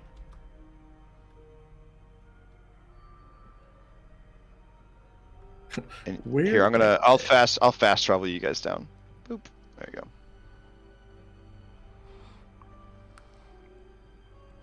Yeah, this is where we first fought the armors, and there's still that fucking one in the corner. Yep, just sitting there. Throw it out the window. Crash, I'm sorry, I don't know where Reed is. Oh, I remember at any time, click on your here. picture at the bottom, and it will there he take goes. you to your Yep. miniature. Yep. Library's this way. And then there's the break on the floor. Yeah, there's a 10-foot by 10-foot hole in the floor that drops down to the lower level. This door is locked, but is it right to assume that it leads to the stairway that we just came down? Kiernan and Darius, downstairs, you hear the metallic footfalls of someone in a suit of armor just sort of walking around downstairs. It's one of those, like, off in the distance, you hear the ka-clank, ka-clank, ka-clank. Everyone up here now. And Darius will just kind of just watch the stairs. Okay.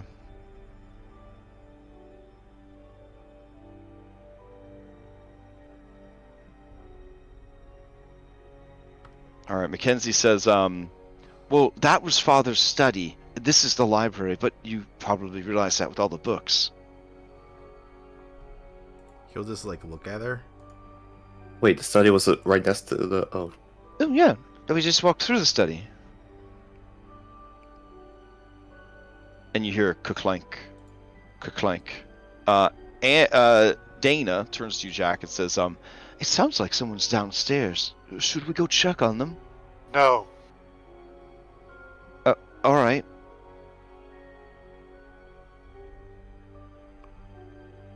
All right. As you enter the library, so you can see that ancient red velvet drapes cover the windows of this room.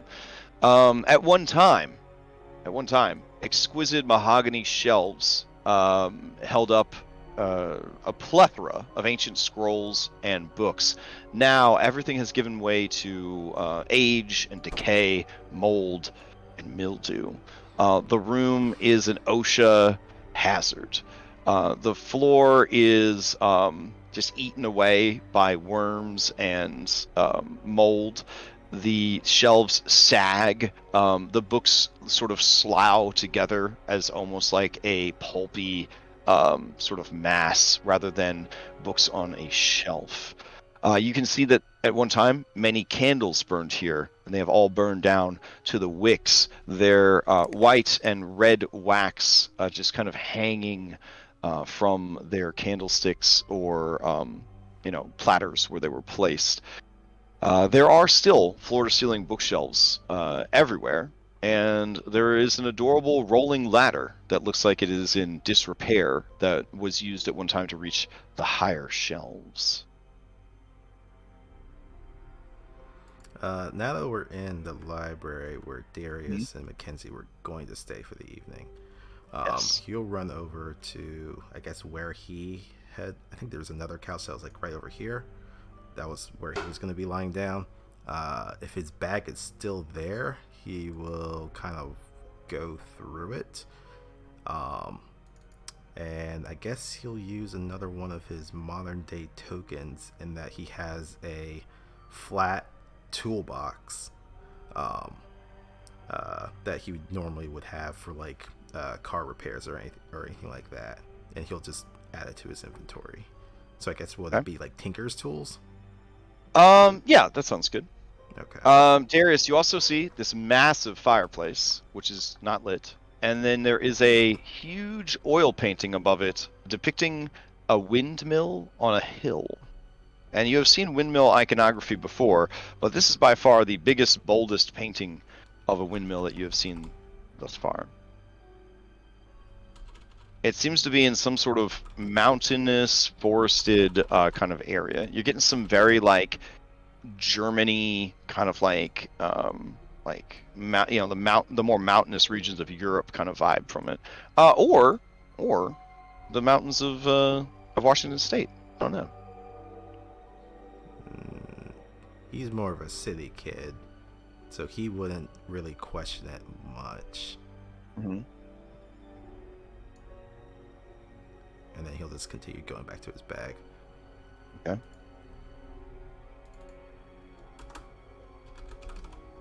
All right. So what's everybody's stake here in the library?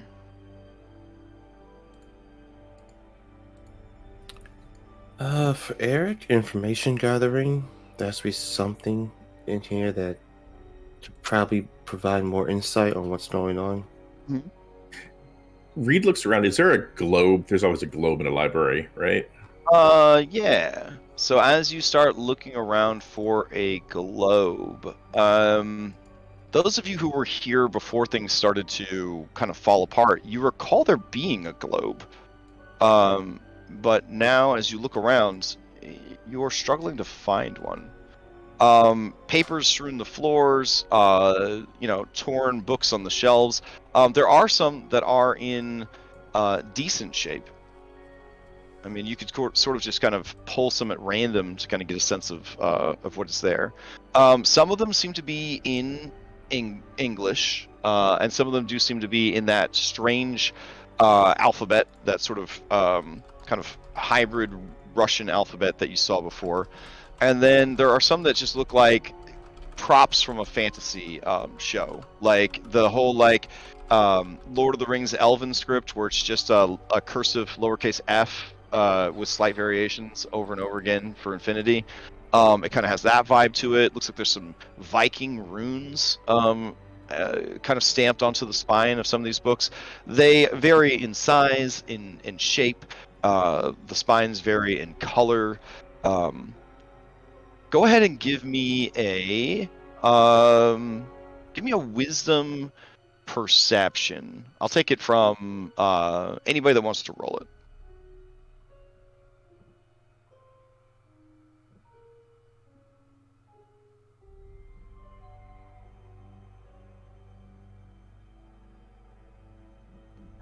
Hi. Tiernan, as you are kind of looking around the room, there is a book over here on the eastern shelf that seems to be in much better shape than all the other ones around it. Everything on the shelf is kind of rotten and decayed, but this particular book seems to have withstood the test of time. It is a simple red book with no identifiable markings.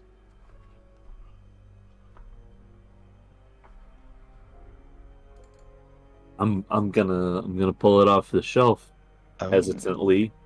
As you go to pull it off the shelf, there is some resistance there, and it doesn't feel like a book at all. It feels almost like it is a fake book made of wood, and as you pull on it, the bookcase swings open. Always wanted one of these. You see that there's a dark chamber beyond. Everyone, you might want to look at this. Oh, and also, as you pulled on it, all the nearby books and scrolls did that thing where, they kind of collapse in on themselves, and there's kind of dust and mold spores. I look over at the staircase, and I said, well, we may have found the way up.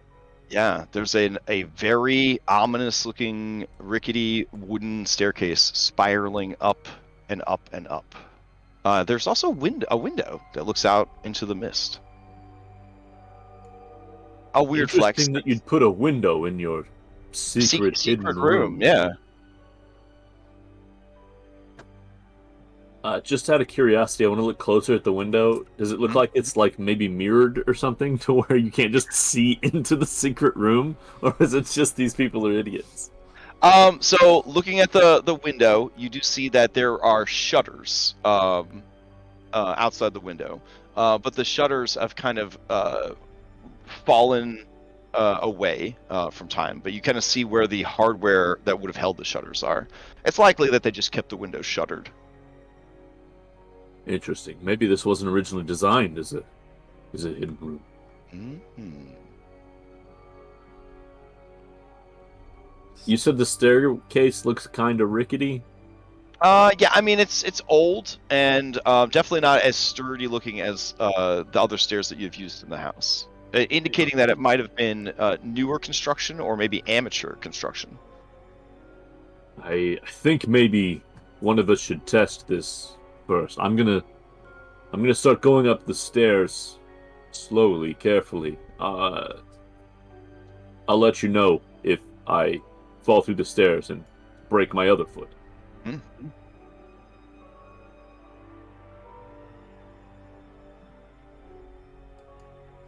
Seemed to work. Right. I've been teleported to another. Reed, this is very exciting. Secret passage inside Father's library. Amazing. He'll grip onto Adrian's arm like a kid about to go on a roller coaster. Mm-hmm. Adrian gives you a worried look, but also a confident smile.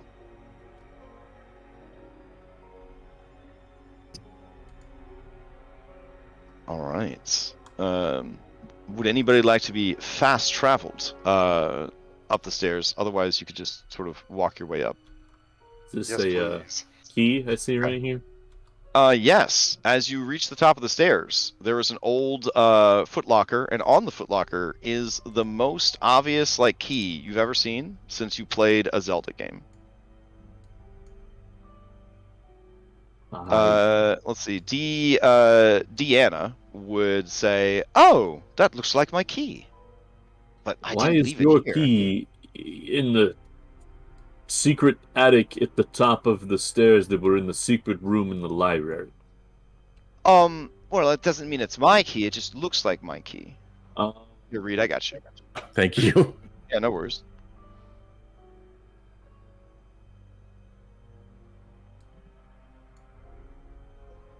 And you guys see that there are shuttered windows here. So you'd have to kind of pull the windows in, and then you'd be able to open the shutters and then open them outwards. So the windows open into the room, the shutters open outward to the outside. So windows up top, windows on the bottom. Is this a window as well? Nope, that is a door. Darius will kind of tell everyone to take a step back, and he would try to open these shutters. Oh, so you pull the windows open. As soon as you pull the windows open, the mist begins to kind of creep in through the shutters. Closes it. Okay. I mean, I think it's safe to assume this is that area that we saw from the other windows. I don't know if we need to crack them open. Darius will nod. He agrees with that. Oh, does anybody take this key or no? Yeah, I want to grab the key, and then I want to see if I can open the foot locker too. Okay. As you open the foot locker, which was not locked, it contains a bunch of writing supplies. So there would be enough here for 2 calligrapher sets.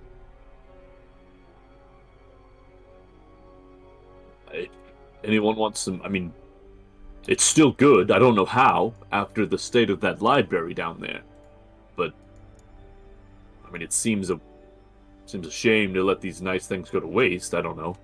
They definitely have the feel of people that try to sell old-timey stuff on Etsy, or again at a Renaissance festival. It looks like handmade paper, vials of ink in little glass bottles and all that jazz, quills, and the ink still looks wet, it still moves around, or a little bit.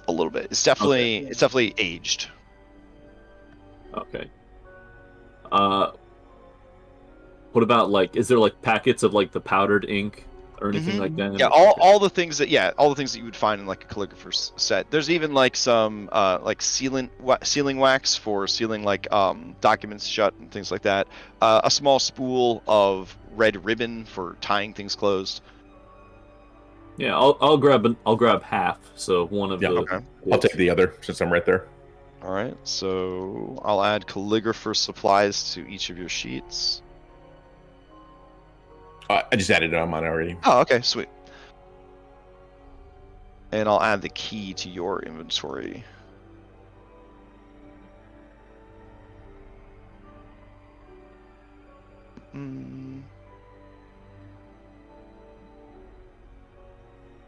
Okay, a door stands to the west. Stairs lead down. Well, I suppose we might as well go through this door.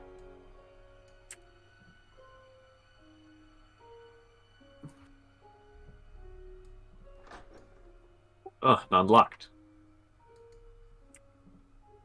Right, the door swings open, and it reveals to you a oddly shaped room, almost shaped like a cross or like a small chapel. It's about 15 feet wide, with an 8-foot high ceiling. And there is a rug so old and worn, there's actually 2 of them, that they have sort of melded with the floor. That's how bad the rot is.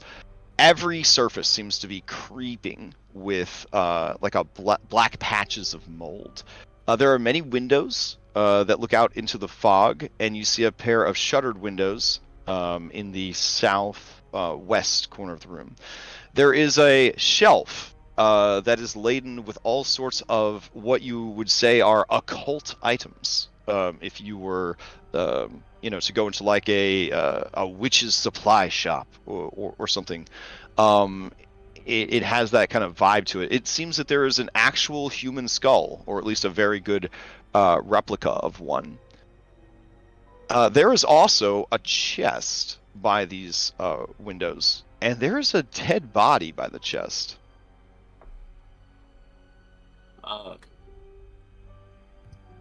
I was getting ready to make that same joke, Reed.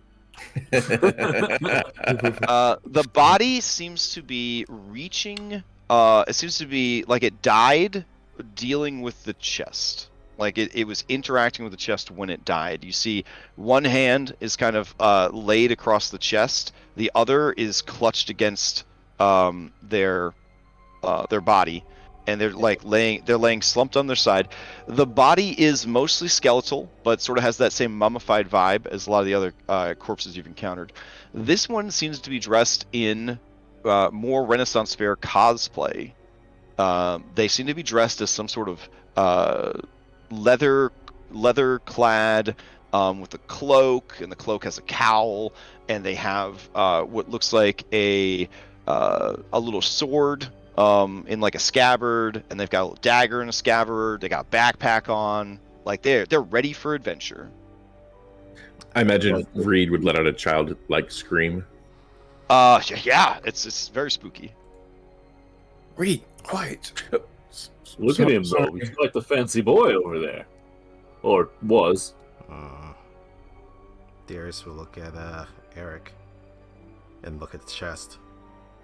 You're up. No, look at the body. I don't know if maybe just going for the chest is a good plan. It looks like that's probably what happened to him. To him. Well, might as well find out. But before Eric goes for the chest, could he examine the body at a quick glance? Yeah, sure. Either give me a perception or an investigation.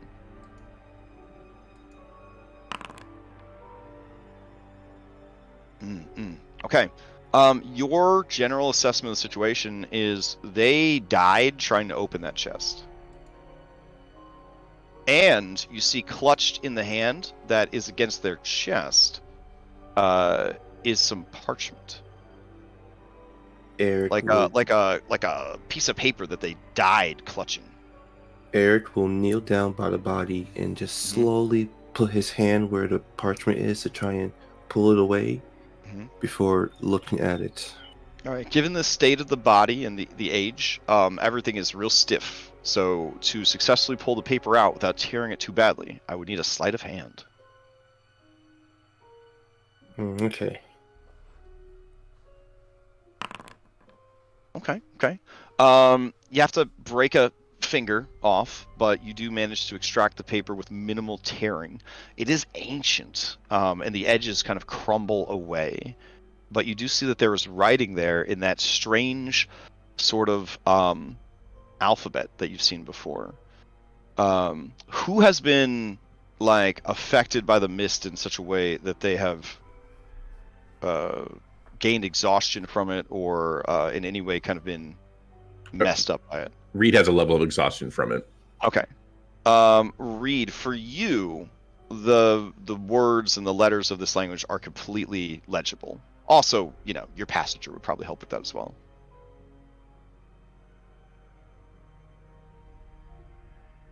I think that the core of Mackenzie's personality would be too curious not to walk up, and she too, with her passenger, would kind of recognize the letter.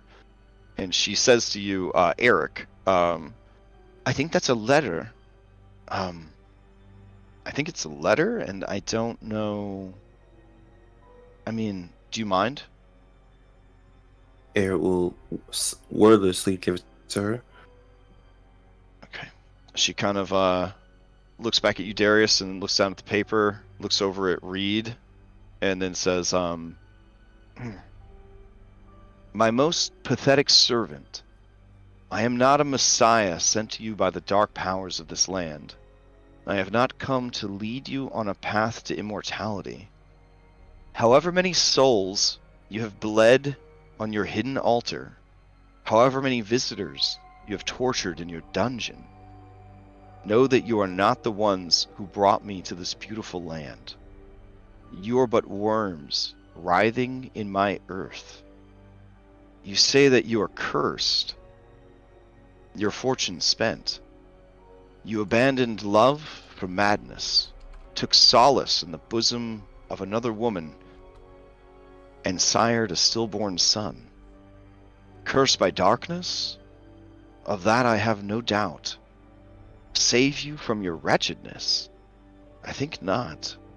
I much prefer you as you are. Your dread lord and master, Strahd von Zarovich?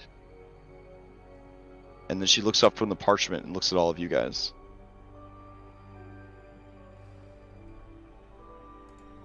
Who the fuck is Strahd? Eric can't pronounce the name. Okay. This It sounds like. Go ahead. The maid, she said something about, or maybe it was one of the children, something about somewhere Barovia. I don't know. Maybe this man is from there. I've never heard of it, but I mean the language. It looks Eastern European. Maybe they're immigrants. Mackenzie shrugs, says, I don't know. I mean, does anybody study world geography or something? Anybody? You guys may attempt a history check if you'd like. Just anyone? Anyone wants to. You guys all attended school. You should be relatively educated. Tiernan, meanwhile, would like to investigate the sword. All just right. sort of casually as this is all happening. Eric, you are confident that you have never heard of a place called Barovia, but that it does sound Eastern European. The rest of you, I mean, honestly, the state of the school systems nowadays, you know what I'm saying? Like, you remember that the mitochondria has something to do with the plant cell, but you're not remembering too much about geography. All right, Tiernan, what were you doing? Just while all this is going down, Tiernan would be looking at the sword on the body. Yeah, sure. It would be what mechanically we might call a short sword.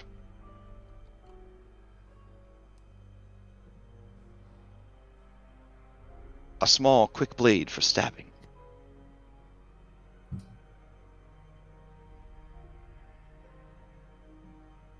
Crash. Mm-hmm.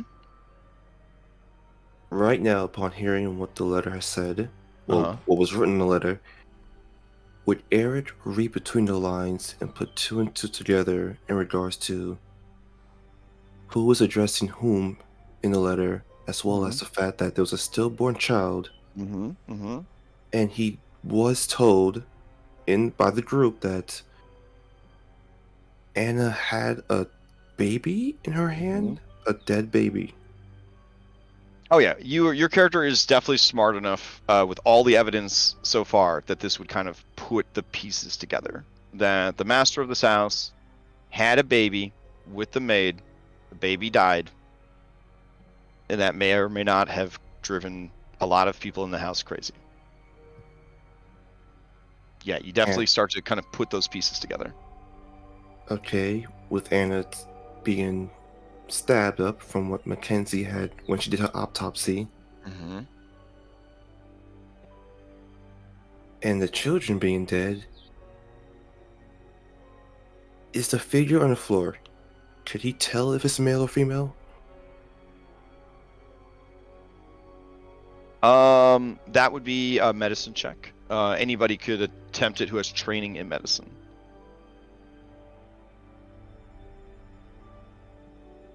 Anyone have training in that? Mackenzie is in her full capacity, so Darius, if you'd like to roll for it, she would certainly want to take advantage of having full control of her mind and body to do so.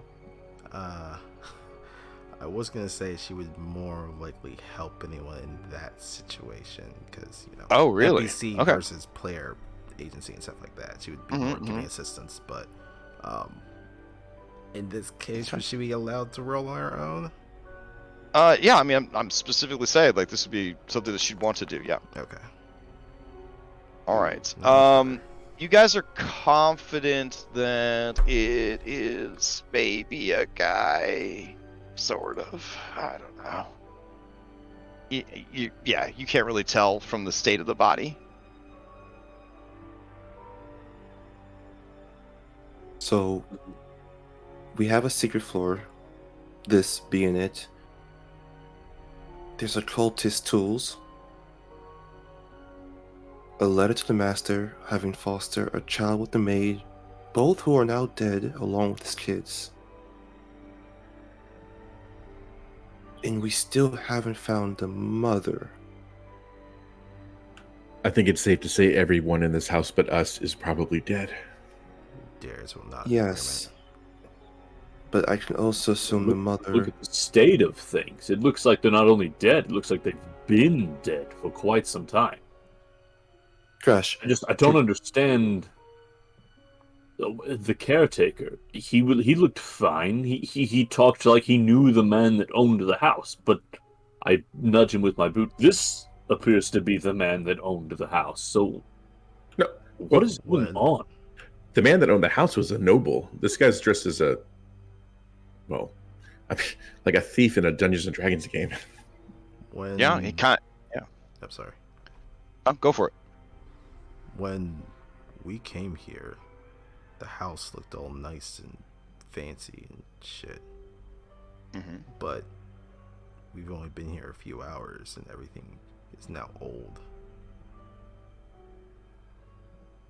Also worth noting, when the children ate dinner with you guys, they looked fine. And those of you who interacted with the maid during the day, she seemed fine.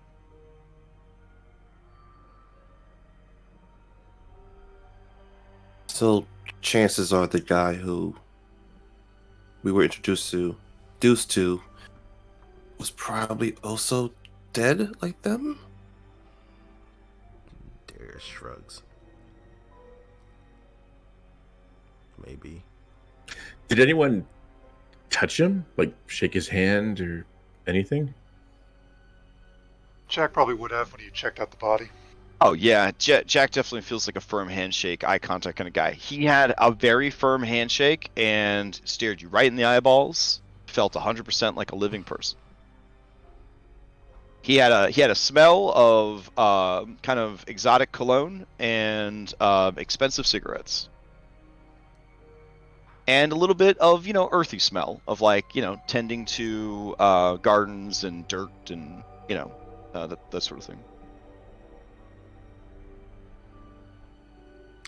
Sorry, could you just describe the room again? You said there was a shelf that had other implements on it? Yes.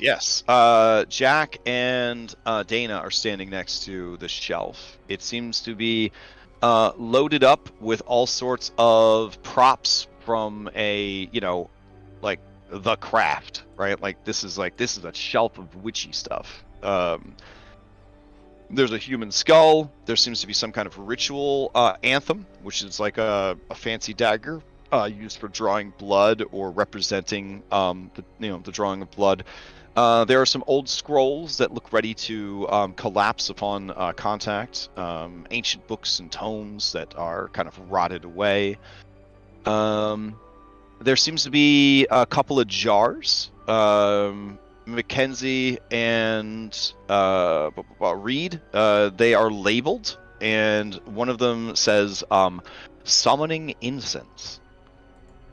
You can still kind of read the stuff there, and it just looks like a big old mason jar full of weird looking herbs, essentially. I'll kind of describe that to them then and tell them the summoning incense. Darius would kind of just look at Mackenzie and be like, that leather mentioned rituals, and then just point at the fucking dagger. Yeah. She nods. Izzy calls out to you, Tiernan, and says,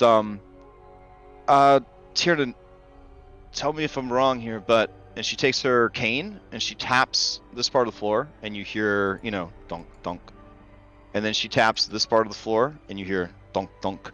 And then she taps this part of the floor, and you hear dink, dink. Something's under this rug, right? That's what it sounds like. Here, everyone off the rug. We're gonna see. Air move close to the body by the chest.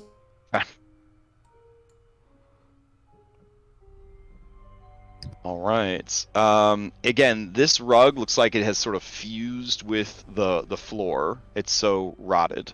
But with your strength, and if Darius helps you easily, you guys can peel it up. Yeah, we'll do so. Okay.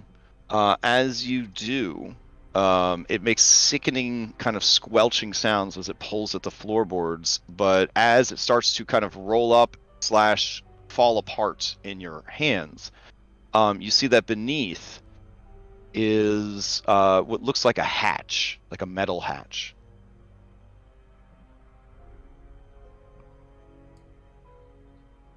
Like some sort of metal trap door. Something. Yeah. There it goes. Oh. It is very gothic looking, with all sorts of grating and ironwork and whatnot kind of interfused. Oh, I guess I accidentally showed these stairs. Teehee. Okay. But yeah. I was going to ask, did it seem like it will require a little bit more muscle to kind of pull this thing up? No, I mean, it looks like there's a handle for pulling, as you do. It is a little rusted from age, but you were able to lift it up with your tremendous strength, and then you do in fact see that there are stairs that lead down and down and down. Well, the letter mentioned a dungeon and torture. It seems more likely that would be down than up here in the attic. Could also be the crypt. That's something we want to see, but the kids mentioned that's true. That's true. Go up to go down. Yeah, could be the family crypt. It may be nothing. Before we think of going down, I feel like there's still more pieces we're missing here. I mean, a guy died to open this chest. Maybe there's something. That would be nice, but I mean, surely if there was something in the chest that killed that man, he's been dead a long time. Surely it would have dissipated by now, right? True, but from what the letter had said, this family were doing Rituals. Ritual sacrificing. I don't think it sounded like the whole family was in on it. I think maybe just the man of the house, so to speak. Reed, seeing that staircase, you feel terrified. That Okay. definitely leads to the monster. But monster's down there. Which is why we shouldn't go down there. If we're not going to go down there, I think we should close it up again. I mean, I will admit to some curiosity, but if we decide we don't want to go there, I think we should close it up. Eric, can Eric open the chest? Yeah. You kind of brush the body aside and go to open the chest. The chest is locked.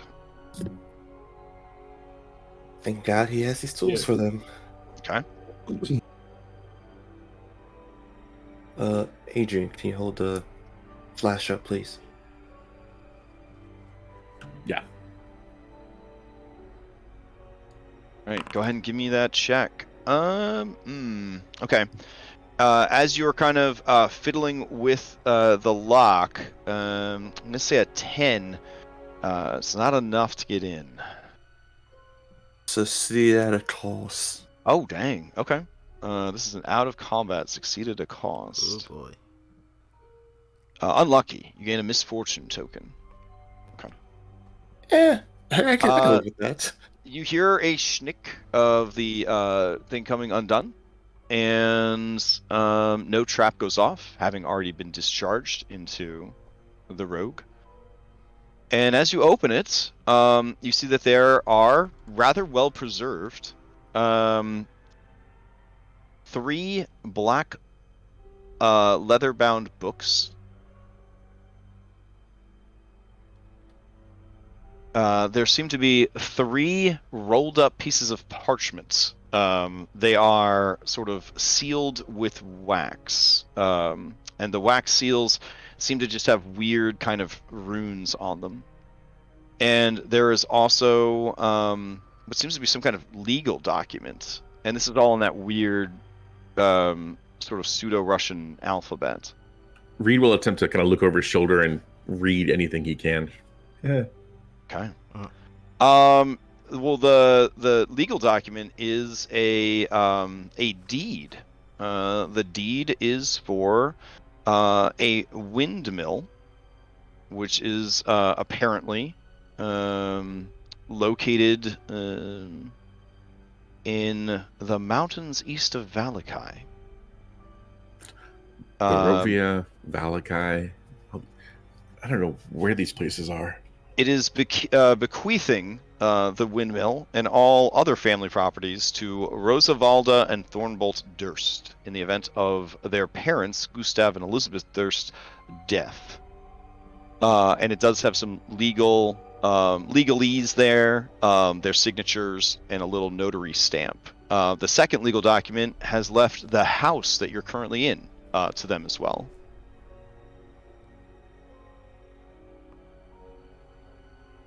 All right, I'll relay that to everybody.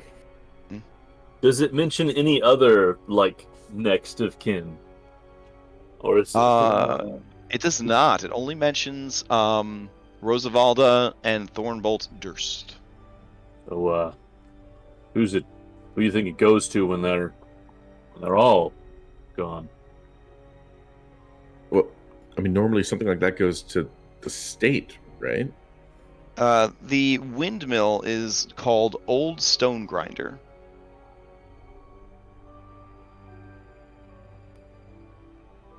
So we have a deed to the house to the children, whom are now dead. We have a maid who sired a stillborn child with the master of the house, and he'll take a quick glance. Are you saying Anna. this loud enough that Dana/Anna can hear it, or is this kind of low whispers to people who are gathered nearby, and Jack is sort of keeping Anna away from the conversation? Because low whisper. Oh, okay. Because He's this is rapping. definitely delicate topic. He's wrapping everything in his head, trying to make sense of it. Mm-hmm. And we have a corpse leading to this chest, trying to reach it. So we can assume the person here tried to get these documents out before they died, of course. But what for? I mean, it may not even be for the deed. It could be those other things we can't even read. You're right. Actually, now that I think about it, he's gonna call over to Mackenzie. Okay, she comes over, and she says, yes? Oh, can you switch over to Rose? What does that mean? I am Rose. Perfect. Okay. I'm gonna admit, I feel really bad going through Father's things. What was he like? But it's good to see that he was thinking of us. And then she looks over her shoulder at Dana when he had the will and testament created. You talked about your father a lot. What about your mother? She makes a face. She's very mean. And she's under a lot of stress. Did she mistreat you? She looks away from you. She says, she's very strict and runs a very strict household. We have to represent the family well whenever there are visitors.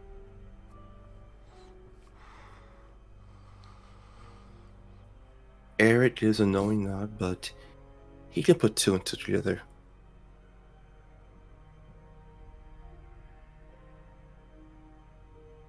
Very well. Sorry if it makes you discomfortable.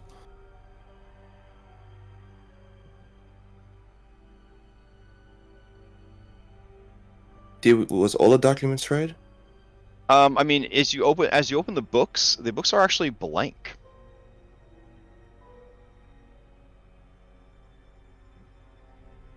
And you said there's a couple other things in the there were three. There were 3 rolled up scrolls that were sealed with wax.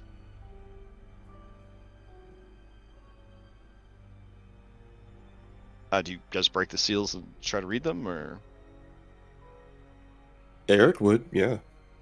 Okay. So Eric, they are once again in that strange language. Reed and Mackenzie Rose, you guys can kind of see that they are essentially alchemical recipes for potions. Oh. All right, I'll tell that to people. And who it was Tiernan that did the potion examination earlier, right? I'll point that out to him, that these look like things for more potions. And I'll if Eric allows, I'll hand them to him. Like mixed drink recipes, or? Yeah, as you look at it, it looks totally like a prop. Like again, for like a live action role play. It basically just lists out like an old timey, well, I guess you can't read it, but the way it's kind of laid out is it seems to be like a recipe, like grab these things and do these things with them. I can help you read it. Tiernan holds like a make-believe cauldron out in front of him, and he just starts going, bubble, bubble, toil and trouble. Like, come on, this is what? Who are these people? What? This is so bizarre. There's nothing bizarre about it. We have a family, some innocents who have been murdered. They're trying to make magic potions and ritually sacrifice people with these funky-looking daggers. They're bizarre. I think that covers it. It is very Macbeth. I point at the human skull. Speaking of which, Reed, how are you able to read this? I've been meaning to ask you that. Yeah, it's odd. I feel like it's something I just know now because, well, I'm bored and hungry. I mean, I'm sure that Maybe in his past he's been to Romania or something. I don't know. It looks Eastern European, doesn't it? Maybe he just has exposure to it. I mean, it was in the Twilight movies. He kind of very Those in, like, mumbles Prague or that. What movies? It doesn't matter. It's fun. All right. If that's everything, Eric will just hand it. Could he pocket the documents? Yeah, sure. You should stuff them in your bag. The scrolls definitely seem delicate. Like if you don't have a good way to store them, they will crunch up in a bag. Oh no, I thought I gave them to Well, your. I'm just letting you guys know that the scrolls are definitely like the paper's so old and crackling and stuff like that as you unfurl it that if it's not handled and stored well, they will just kind of crumble apart. If I look around, can I find any like scroll cases or anything that like that? I know what scroll cases are out of character. I don't know if It's something that looks like you could store them. Your best instinct as a modern human would probably be to snap a picture of it before they crumble apart, or if you don't want to take a picture of it, maybe copying down what you're seeing.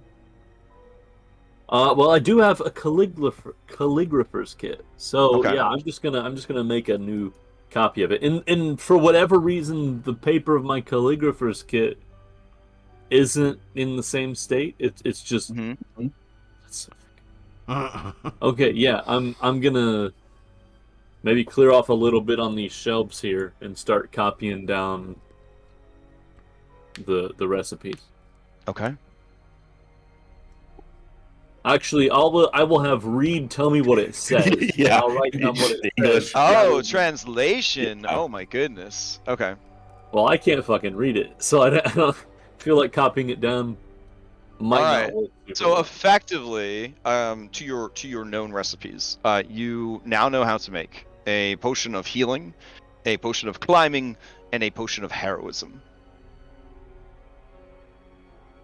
The things that they ask for are strange. For example, the potion of healing wants you to find a suitable life-infused fluids, powdered silver, and essentially flesh of a regenerative nature, and so on and so forth. So essentially, you guys have these recipes, which I can add to your available stuff for when you start crafting.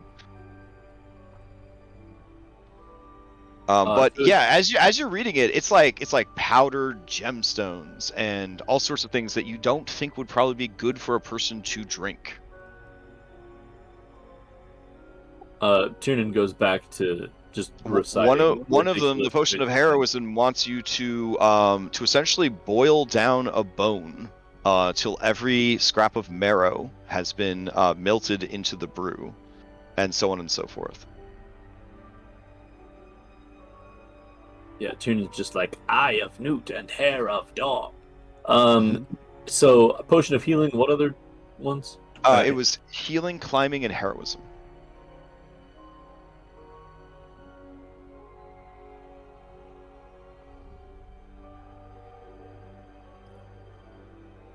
There's still one last place we haven't looked, and that's the study room. Well, and down these weird stairs behind this crazy iron gate. I like to make that our last trip, if possible. I think that's a fair idea. Darius, let's close this up for now. All right, you'll do so. Okay. Yeah, so you guys close the grate. Okay.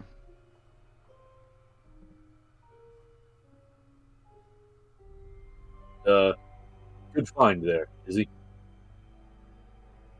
She smiles and kind of half shrugs a little bit. Did anybody take the dagger off the corpse? No, the corpse has not been looted. I took the sword, but I didn't take the dagger. Okay. All right.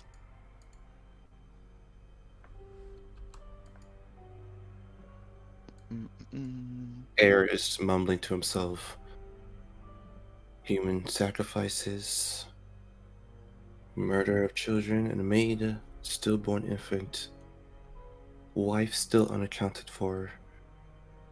Oh, Jack, as you are kind of taking the dagger off the body, I mean, it is dressed in leather armor. It does have a backpack on it. Well, with that medicine roll, I feel I probably would have taken a lot of things off that corpse. Okay, so... yeah. As you kind of frustrated trying to figure out what it is. Okay, well, if you follow it to its conclusion, you do see a little mummified wiener. So you're pretty sure that it's a guy. Once you start kind of, you know, if you don't want to be defeated on that medicine check, you're like, I know how to figure this out. Exactly. And there is a small, shriveled, mummified wiener. So this man who died, in his backpack, he has a fully functional suit of leather armor. And then in his backpack, this is actually an explorer's kit. It contains all of the things that a normal D&D explorer's kit would have. Even the rations. I don't know if I would eat the rations, but maybe. I mean, that's why I was a little stressed on that one. I mean, they are iron rations, so I don't know how salted meat / hardtack would hold up. But I mean, there's, I guess, desperate times. This would include the backpack itself. It looks like a bedroll, small and tightly rolled, is sort of tied to the bottom of the backpack. There is a old-timey mess kit, what seems to be a box with like flint and steel to kind of, you know, spark a light. 10 actual like old-timey torches. Some things that maybe you shouldn't eat that could be rations. A water skin of questionable content, and 50 feet of hempen rope, which is sort of fastened to one of the straps outside the backpack. So I can start moving that stuff onto a sheet if somebody wants to take it. I'll hold on to it for now. All right, I'll start loading you up, Jack. I will test the rations to see if they're edible. Oof, it is horrible. It tastes horrible. But it doesn't make you actually sick. Like, but it's basically like suet. You know what I mean? It's like just fat with like little bits of like oat and meat sort of just preserved in that suet.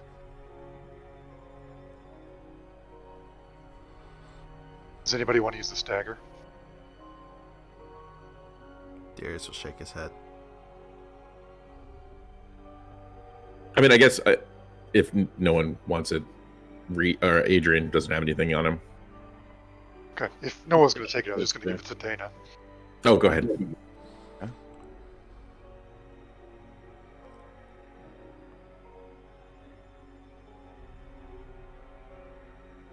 Okay, there was so mention of what now? armor, I think, as well. Yep, he had a suit of leather armor on. If anyone wants that. This does not look as cool as the other armor. This just looks more practical. And it also looks like it has definitely sustained some hits and been repaired, whereas the other one looks pretty pristine. It's better than nothing. I'll wear it.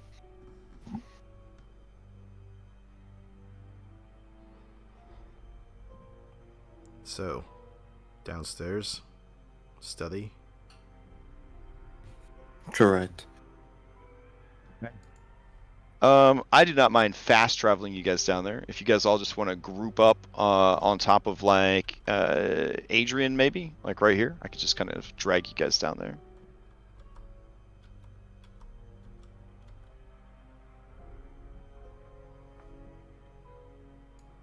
Is the armor leather? Yeah, it is leather armor. Okay. All right, you are loaded up with all of the goods from the explorer's pack. I guess including an extra backpack. There you go. Bloop. All right. Backpacks. Yeah. One on the front, one on the back. All right. So, really one of them's the front pack. So you guys head down, boop, to the study. Okay.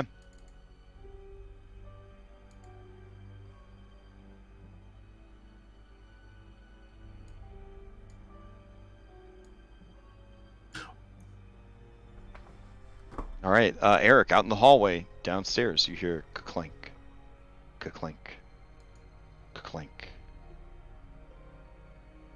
He's trying to quietly make his way over to this door. Okay.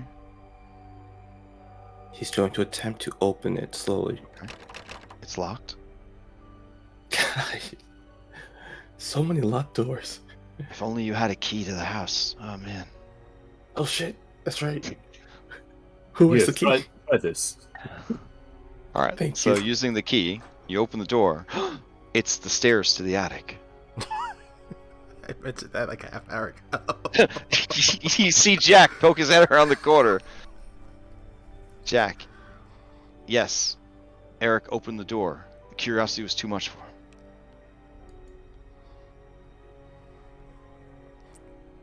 Are we going down? To where? Huh? Do you guys head back down to the first floor? There are stairs that would take you back down. Oh, do you mean do you go back up to the attic and then back down? I don't know. I assume so. Well, Jack, what were you saying? What I meant is the other hallway where the blood stain goes. Uh-huh. Oh yeah, That those will stairs. work. Yeah, those stairs also lead down. The bloodstains. Lovely. Oh, that's the window.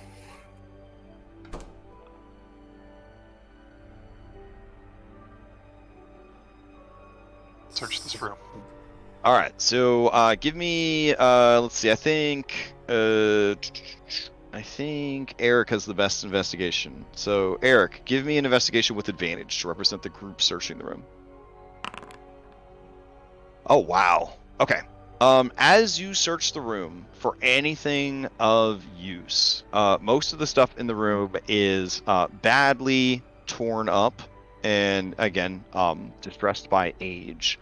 As you look in the desk, however, which was kind of pulled back and forth during the scuffle, you find that there is in fact a panel in one of the drawers that, as you are kind of like shaking the drawer and stuff, you hear sort of a clank clank clank sound, and as you open that, looking inside, you see that there is a small suede pouch, and next to the small suede pouch, you see that there is what looks like a canister of sorts, like you would store like a cream or like an ointment in or something. He'll take it and peek inside the pouch. Okay. The pouch has many small gemstones inside. It looks like the end of Goonies, where they had like the really fake looking gems that they poured. Yeah. Okay. He'll just put that in his pocket, I guess. Okay. And the canister, he'll walk over to Tiernan and see if he knows anything about this. I'll take a look, sure. As you pop the cap, it has a very Vicks Vapor Rub smell to it, with some sort of like herbal undertones.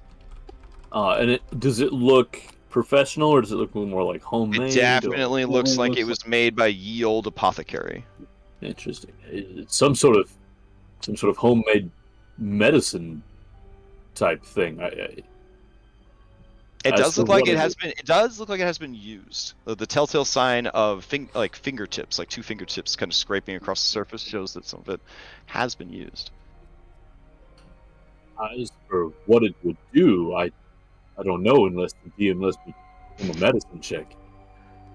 I mean, if you want to spend like 10 minutes, kind of giving it a little bit of a nudge, you could certainly try an intelligence medicine check.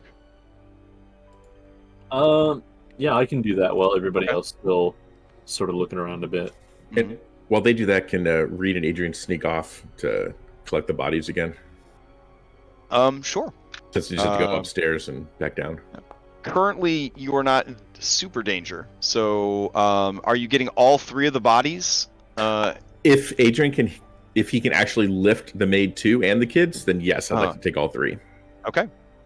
We will assume that they are in a bundle. So for now, we'll just assume that he has a Santa Claus style bundle of mummies.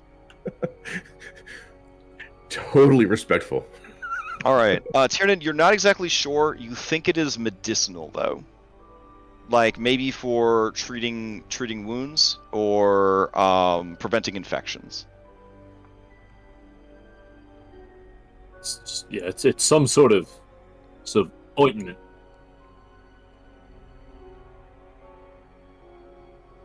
Great, we found medieval Neosporin. Or Vicks.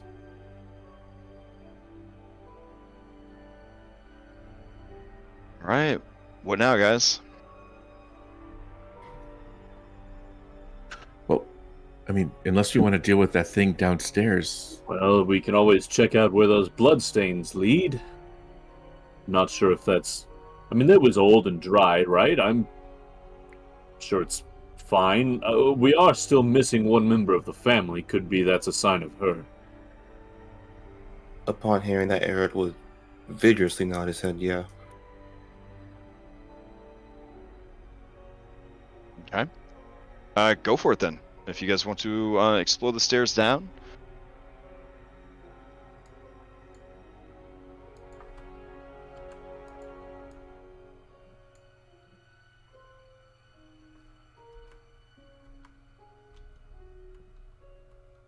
All right, those of you who head down the stairs first. This is a narrow stair, would be called a servant stair in most homes.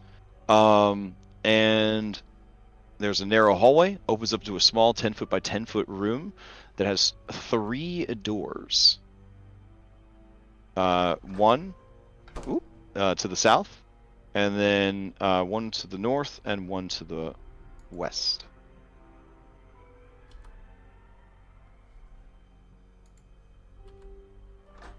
Oh man, I'm trying to turn it into a not secret door for you. There you go. But just keep opening it.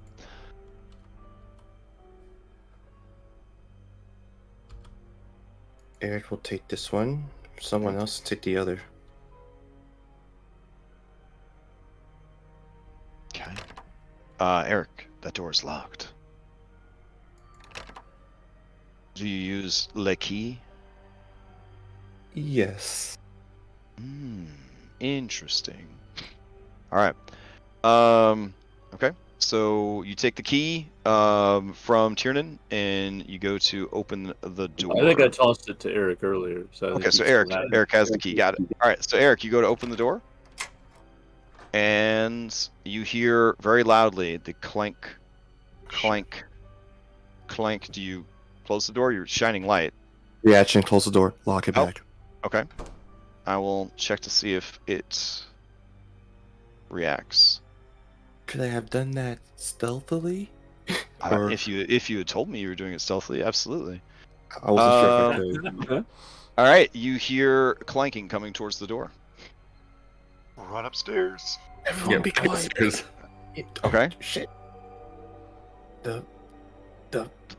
In a panic, could he go to this door? Sure. Open okay. it? It opens up into what looks like a sitting room. Did you lock the door, by the way? As you backed away from it? Otherwise, I'm about to rip this door open. Oh, yeah, I did. Oh, okay. All right. He did say that he locked it. Okay. Then, yeah, you hear the creature beating at the door. Eris gonna go in the panic in this room and motion over to whomever to go. Come in. Weird flex. All right, I'm going to see if this thing can bash down the door. Those of you who are moving about, we're not currently in combat, so if you're moving your middies out and about, good for you. I was going to say, Darius would do the same thing that he did upstairs. He'll try and bar against the door while everyone else is moving around and getting away. Okay, so you're going to hold the door as it tries to... All right, so it is just shouldering the door open and smashing the door. I guess at this point, I got to put you guys into initiative. All right, so too many companions, so just roll yourselves into initiative. I will roll the armor into initiative, and we'll see what happens.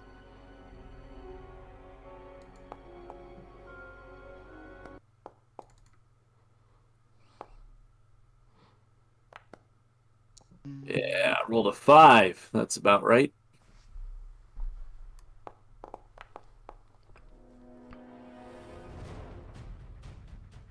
All Alright, with everybody rolled in, we'll begin combat. Reed, you won the initiative. Oh. Okay. Okay. I can't really see much right now, but whoever is the closest to the door, I'll pass to them. Oh, okay. Darius, to you. The armor has definitely popped the lock with that, so you are kind of physically holding the door. And he will continue holding the door until everyone upstairs now. Okay. All right, Eric, you hear Darius say upstairs now as you're trying to pull people into that room with you. All right, Darius, so you were going to essentially use your action to try and hold the door shut, as you've done previously. Okay, and so who do you pass to? You and Reed have both gone. You can pass to Jack, Tiernan, Eric, or the armor. Also, what do you want Darius Mackenzie to do? You want her to just head upstairs, yeah? Yeah, head upstairs. Okay, yeah, so she will run upstairs. All right. I guess I'll pass to Eric in what he's trying to intend to do for this room. All right, Eric, you're up. Honestly, he only came here due to a panic.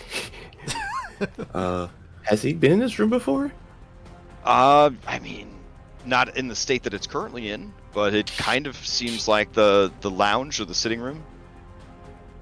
Okay, he sees a door here. He can only assume it goes outside, therefore the armor would be in the same room. Mm-hmm. Oh, is he really gonna do this? Hold on. That's 20 feet. Oh fuck. No. Yeah, he's gonna do it. Screw it. He's gonna move down here. Okay. I'm interaction. Open the door. Sure. All right. You see the spooky main hall. You see the weird statue of the Morning Lord. Okay. He's gonna move 10 more feet here. Okay. He can hear the armor. You hear the right? armor beating on the door. Yeah. He's gonna call out to it. Oh. Stay over here. And then he's gonna take the dodge action. And takes the dodge action. Interesting. All right. Who do you pass to? Jack. All right, Jack. What's Matthew doing? Matthew running up the stairs? Or Absolutely. I don't know. Okay, Matthew runs upstairs. Got it. All right. And if at any point you guys don't remember to say an action for your NPC companion, they will just default to the dodge action. Is just like animal companions and familiars are supposed to do. So they're just going to default to dodge action. All right. So you pass to Jack. Jack, what are you up to? I have Dana's cell phone, so I'm going to turn it on. Okay. So I have a light. So if Fair that's going enough. to be an action or item. No, it would. Let's see. Lighting a torch is an action. It's a bit more involved than pulling out a phone, but yeah, we'll say that. We'll say that you take it out. All right. There you go. I will tell Dana to go upstairs. Okay. And I will start yelling to people up here. And I will hold a grapple in case the suit comes up here. All right, sounds good. You may pass to Tiernan or the suit. I'm going to move a little bit so I'm not in. Oh, sure. Yeah, so then she will move behind you. Matthew will definitely move behind you. Mackenzie will move behind you. Jimmy, do you guys want me to pass to the suit or pass to Tiernan? Pass to the suit, probably. Okay, pass the suit. Yeah. Okay. The suit stops pushing against the door, Darius, and it rushes over towards Eric. Eric, you see it come out of the darkness towards you. It begins to disassemble as it is going to try and suit up on you. You may attempt a strength or dexterity saving throw. You are dodging, so you'd have advantage if you did the dex save. I had that as that thought in mind. Okay. Oh my. That is not going to be enough. Was that within Cecilia close range? It is not. The armor moves on top of you and encases you. Okay. All right. Now that it has this prize, it is going to force you to move with it as it heads back towards the door. Actually, it's out of movement, so that would be it. All right, it's just gonna hang out. Cool. Do you cry for help or anything, or do you just Yeah, accept your yeah. fate? No, he cries for help. Okay. Then through this open door to the south, Tiernan, Darius, Adrian, and Reed, you hear Eric crying for help. Play passes to Tiernan. Oh wait, did you? Yeah. Tiernan, what would you like to do? All right. So I heard it through this door, so this is the way we're going. Mm-hmm. Oh, and we're almost at time. I know I've extended the game previously. Are you guys okay with going another 30 minutes? Because we, I don't know if you guys can't, that's fine. But you guys want to go to 30 minutes? Yeah, I'm fine. Yeah, I don't mind. I'm good. Okay, cool. All right, so you start heading down to the south. So regular movement gets me here. Mm-hmm. All right, you turn the corner and you see Eric wearing a suit of armor. Remember, you can peer around corners by holding down Q and moving your mini, and that'll kind of let you peer around corners. Oh, nice. Yeah, Foundry. It's so fancy. Mm-hmm. And I remember when this happened to me, so I say, shit, this isn't good. And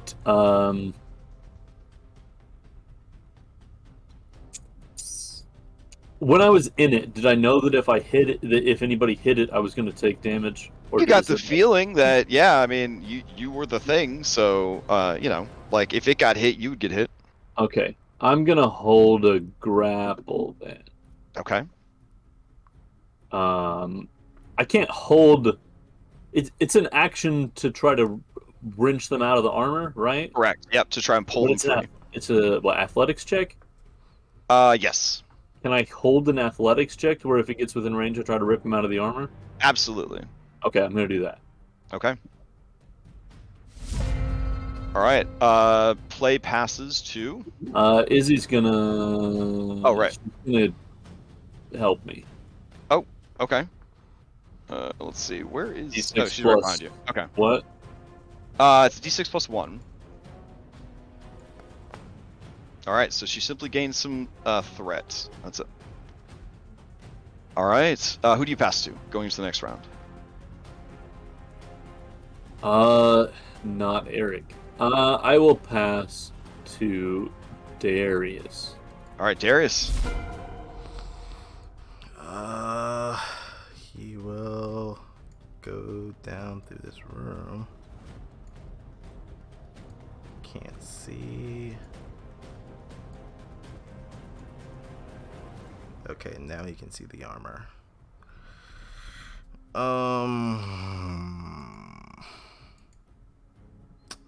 I guess he'll do the same thing as Tiernan.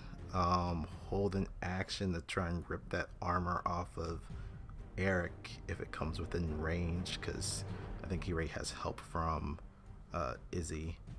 Mm-hmm. Yeah, I think that's all he'll do. I mean, looking at this armor, if it's one of the ones that we fought previously, is it damaged? In the time that has passed, it seems to have, sort of mended itself. Mended itself up. Yeah. Damn. All right. Yeah. All right. That's my action. Mackenzie, I guess we'll stay with the group that's upstairs. Okay. That's it. Who do you pass to? You got Reed, Jack, Kieran, Eric, and the armor. Should we just pass to the armor and get this resolved? See what happens. Probably if we can get a chance to pass to us instead, because we can rip it out before it deals damage at the top of its turn. Does it deal damage on its turn or on the person that's inside of its turn? Its turn. Its turn. Yeah. So we probably want to go before it. Okay. I'll pass to. Well, you're holding your actions. We'll probably want to keep that. I'll pass to the group upstairs. All right, Reed. Jack. Oh, all right, Reed, upstairs. Okay, yeah, Reed and Adrian are both going to go upstairs and join the group. Okay. And then they'll, if they have to dash to get there, they'll do it. If not, they'll take the dodge action. Both of them. Okay, yeah. You guys make it upstairs. Here, I'll just fast travel you guys over there. And you are caught up with the group and taking dodge actions. Perfect. That's it So for you guys me. are already down the stairs. Okay. Who do you pass to? Jack, Tiernan, Eric, or the armor? I'll go with Jack. All right, Jack. I will direct Dana to take everybody upstairs to the attic and barricade themselves in the room, and then I will head. I kind of know the layout, so I'm gonna go through the study and then work my way out into the stairwell area. Oh, okay. Assuming I can get there. All right, so Dana will head up to the attic on the 3rd floor, and you will start moving through the study. Got it. Okay. That's 30 movement right there, so I guess I'll have to dash. Okay. And there is a hole in the floor right here. You can see light from the 1st floor. They are fighting somewhere around here. Okay, I'll just yell. I'm up here. Okay, you guys hear Jack from upstairs. All right, so you pass to Tiernan, Eric, or the armor? Who's inside? Eric? Eric, yeah. Yeah. I will pass to Eric then, I guess. All right, Eric, you are inside the armor. Okay. I can't move, and I can't do anything other than try to break out. That's my action, right? Mm-hmm. Well, let's see. You are currently grappled. You could, yeah. So you could try to hurt the armor if you wanted to, or you could try to escape from the armor. You are restrained, so it is going to be disadvantage to certain things. He'll try and break out of the armor. Okay. Oh, you definitely do not.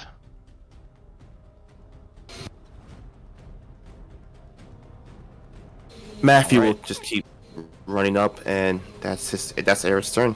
Okay, fair enough. You can pass to Tiernan or the armor. I'll pass to the armor. All right, as the armor's turn comes up. Oh. Hmm? I thought we wanted to keep initiative. I pass to the armor. You pass the armor. Okay. As you pass the armor, it begins to hug you too tightly.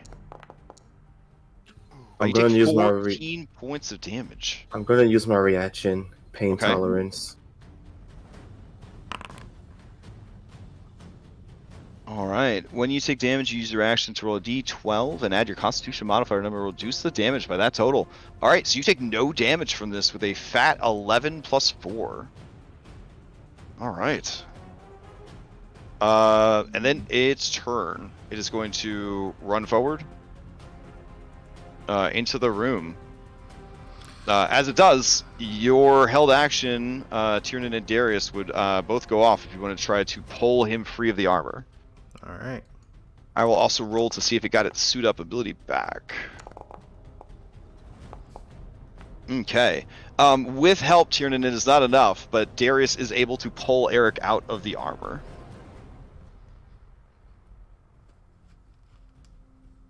Okay. The armor does not get its ability back, so instead it rushes in, and it is going to punch.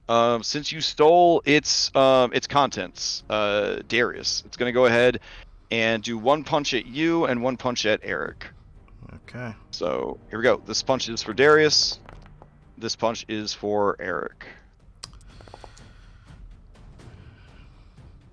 All right, so Definitely looks like hits. a 21 for 8 against Darius and a 24 for 5 against Eric. Get a wound because it's more than half. You get a wound. All right. Let's see.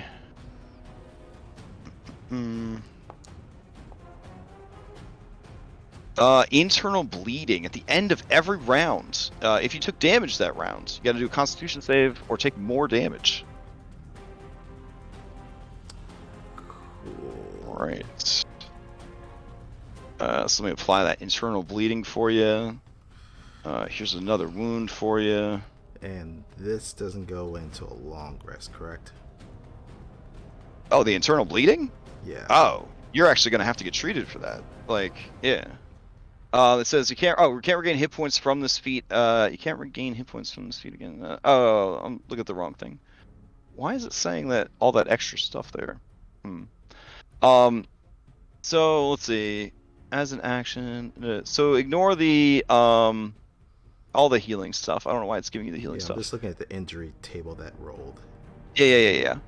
Yeah, so that actually has to be treated to go away. Otherwise, you're just going to keep having that. Okay. Which is why it's important that you have people trained in medicine and healer's kits and all that kind of stuff. Yeah. So. Okay. Right. Well, okay, I guess for clarification's sake, some wounds may go away by getting treated. Others have to be by long rest, correct? Yeah, every wound is different. Yep. Okay. All right. Thank So you. here, I'll reapply it so it's got the correct words there. There you go. All right. Cool. So yeah, Tiernan, you're the last one to go. You could steal. Well, it doesn't really matter because it has to pass you. You're up.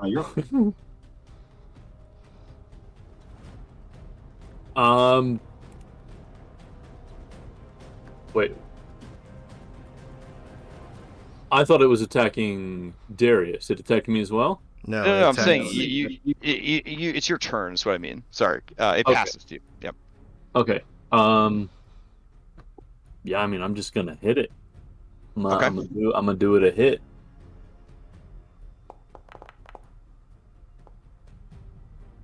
All right, you go to stab at it with the short sword, but the plate armor protects it. The sword kind of skids along the metal, sparking.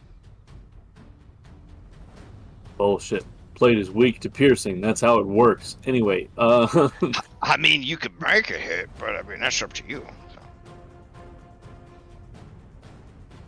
Oh, no. All right. Because I'll get the 50% true damage every time. Yeah, that'll be my action, I guess. I'll also double check on its last turn to see if it gets back its suit up ability. It does not. Okay. What is he going to do, if anything?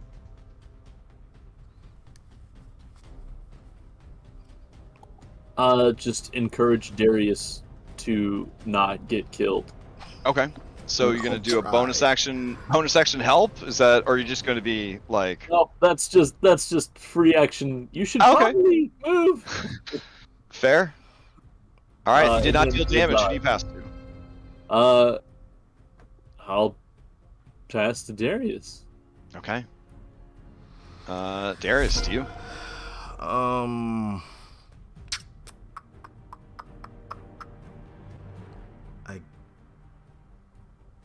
God, this is kind of in a bad way. He's going to disengage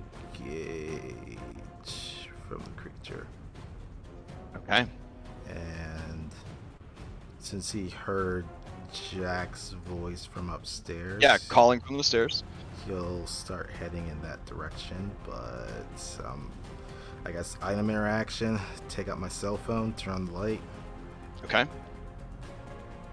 And head in that direction and tell everyone to fucking book it. All right. Who do you pass to? My bad. This way.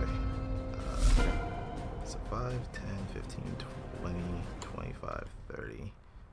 And then action dash. Oh, you already disengaged. Oh, right. So. Sorry.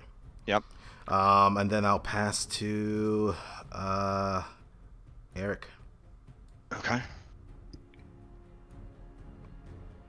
Eric, what's the play? This armor's just going to keep chasing us at this point. Damn. Do you think you'll be able to take it out before it takes you out? If we don't take it out now, I mean, it's just going to keep chasing us. Yeah. At the end of the round, I need one right now. Yeah.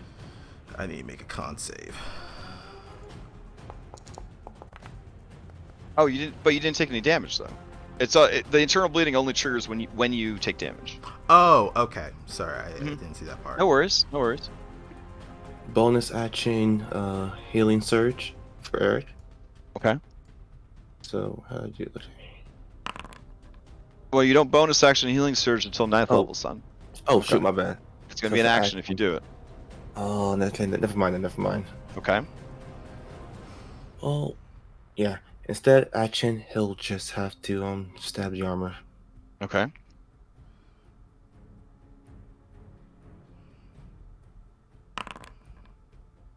Uh, 15 plus flank 17 doesn't hit. He'll. Oh my god. He'll succeed at a toss. Shift. You move 5 feet into a disadvantageous position. Okay. Let's see. How much more disadvantageous could it be? Yeah. So as you go to swing on the armor kind of swings at you. You kind of jump out of the way, and then move like through the doors into the main hall, kind of smashing them open as you go, putting you further away from the rest of the party. But you do hit, so give me fresh damage. All right, 7 points of damage. All right, you have its full attention. All right. He's gonna yell to Tiernan to take Izzy and leave now, and he'll move back. Is that 30 feet actually? Oh, okay. He'll move back 30 feet to draw the armor away. All right, it is going to opportunity attack you. There we go. Mm-hmm. 12 for 7. Misses. All right. Oh. It is going to steal since it has been damaged. All right, Tiernan, it seems to ignore you and start chasing Eric. Do you take an opportunity attack, or do you? I do. Oh my goodness. Okay. Yeah, I knew it wasn't going to be the 20. All right, you swing on it and miss as it charges into the hallway. It leaps into the air and it tries to bring down both of its fists on Eric.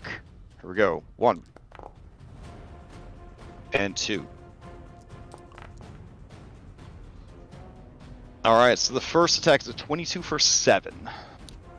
That hold on. No, that takes me down. Okay, it also causes an injury. Heavy bleeding. The creature cannot be stabilized at 0 until their wound is dressed. Oh my goodness. Second attack will bring me at 2 death saves fail. And you're at 2 death saves failed. Okay.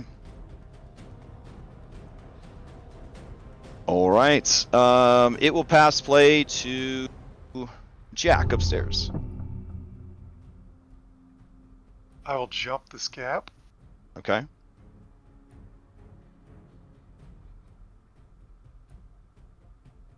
Head down the stairs. 20. Oh boy. Yeah, you see it savagely beating his unconscious body to death. There is a lot of blood. I try to get its attention. Okay, so you use an action to kind of shout and try to draw its attention to you? Correct. Okay, yeah, it looks up at you. You're a much more inviting target than this person that's basically dead. I'll pass Okay. to Tiernan. Alright, Tiernan.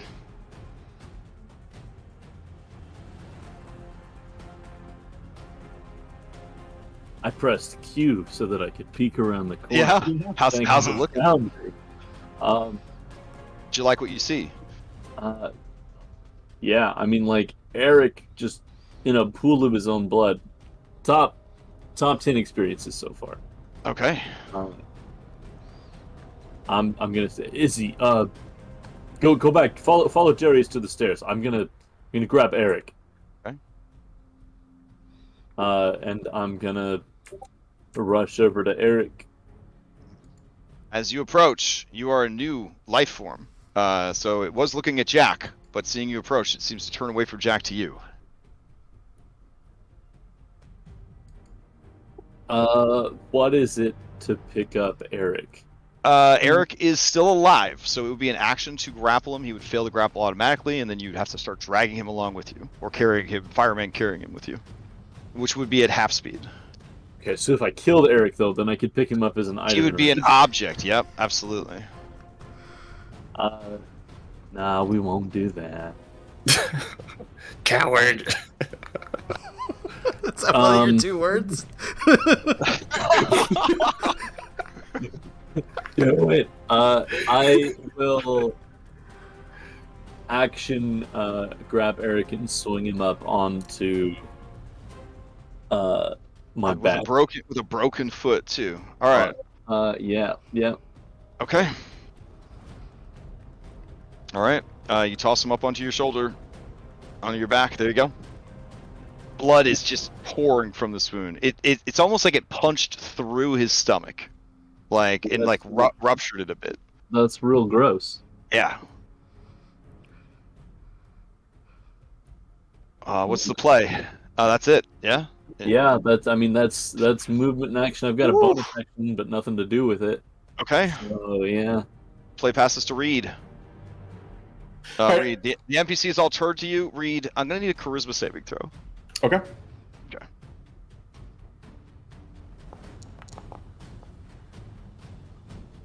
Oof. Okay. With a 10, you are overcome by fear. You do not want to go down there. It's too scary. Okay.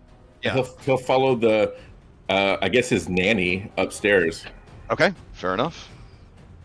So you just gotta run along the hallway, cut to the stairs, and start running upstairs. Yep. Adrian follow you, or do you feel like Adrian would try to go down and help? You know, in one I'm going to let you decide because he cares about Reed and so obviously would want to follow him to protect him. But at the same time, he's shown himself to at least responsible. Yeah. Okay. Yeah, I think he would go out and see what party dad needs. Okay. So he's going to move and dash, and he's going to call down to you, Jack. You hear Adrian's voice kind of call down to you, and he says, "Is everything all right? How bad is it?" And then I guess he sees from the balcony the situation. He's fuck. And he's going to run up to the edge of the balcony of the stairs. Okay. Who do you pass to, Reed?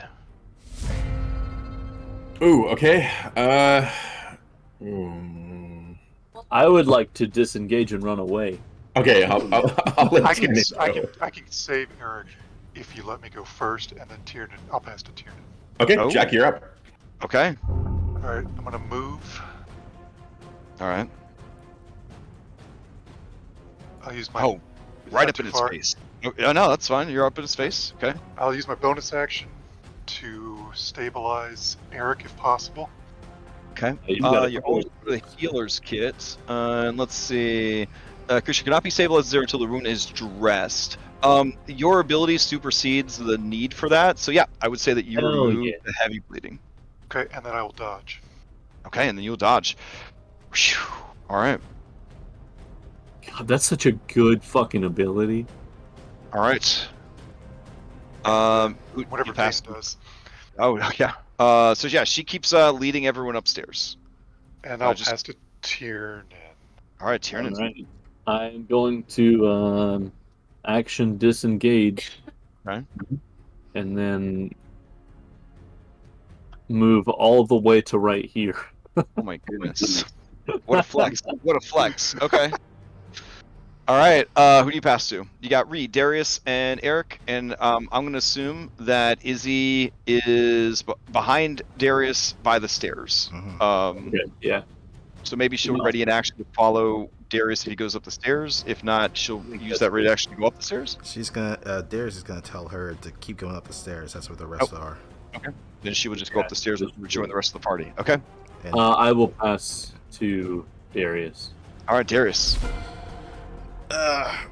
He kind of grips at his sides. He thinks maybe there's a cracked rib there, but he's gonna use his action to healing surge. Okay, action to healing surge. Get back 7 hit points. As he kind of grits his teeth. Alright. I mean, this door doesn't have a handle anymore. He needs to see what the hell's going on. That's where the armor is. How far from here? So it's another full 30 feet. Darius, he's only going to get up to here, and then I guess he's also. I already used an action. Never mind. Not going to do anything else. I will pass to Reed. All right, Reed. Okay. you guys just continue your journey upstairs back to the attic? Yep, that's what Reed does for sure. Probably crying all the way. Oh, I mean, it's true, but Yeah. all right. So everybody else is now kind of up in the attic at this point.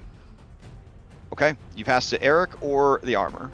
Adrian will try to get. I guess did Jack respond to him at all? Yeah.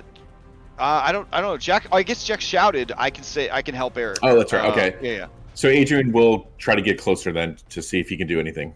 Oh shit. Okay. He has no weapon, but all right. He moves and he goes down here, with a dash action. So he is now down with everybody else. Okay. Since Adrian's here, can I use my reaction to toss him the short sword? Oh, yeah, sure. Or you can just motion to it and he'll item interaction kind of take it. I'm assuming you took the dude's belt and scabbard, or? Yeah, I took. Okay. Yeah. Sure. Adrian now has a short sword. I'm assuming I wouldn't have taken his belt. I would have taken like the frog and the sure. and the scabbard, and then used it on my belt probably. Okay. But... All right. I should mention to Jack that Eric did drop his dagger, kitchen knife right there, so he could use it. Okay. Fair enough. All right, Reed, do you pass the armor or to Eric? What is this? Someone actually following the rules where you drop what you were holding when you go on? That's fair. I like to be fair, okay? I mean, like, that's how you're actually supposed to. So, Jack, play as you're juking and jiving in the gore that is Eric's blood, you occasionally, your boot kind of sends a knife to spinning and skittering, and you do realize that he had dropped his weapon in the space. All right. I'll pass to Eric. Eric, give me a death save. Stabilize. Didn't I stabilize? Oh, you stabilize so you can't roll death saves. Oh, never mind. All right, I guess you're just chilling. Who do you pass to? The armor is the only one, so yeah. Okay, passing to lay armor. All right. I mean, one meaty human is just as good as any other. It does the whole like fist together, like tonk tonk, with its fist, and then it prepares to punch you twice. Here's the first one. And here's the second one. These are at disadvantage because you are dodging. But, oh my god. That's 6 bludgeoning and 9 bludgeoning. Okay. Alright. Both of those would incur injuries, and I think the second one would drop you. Would.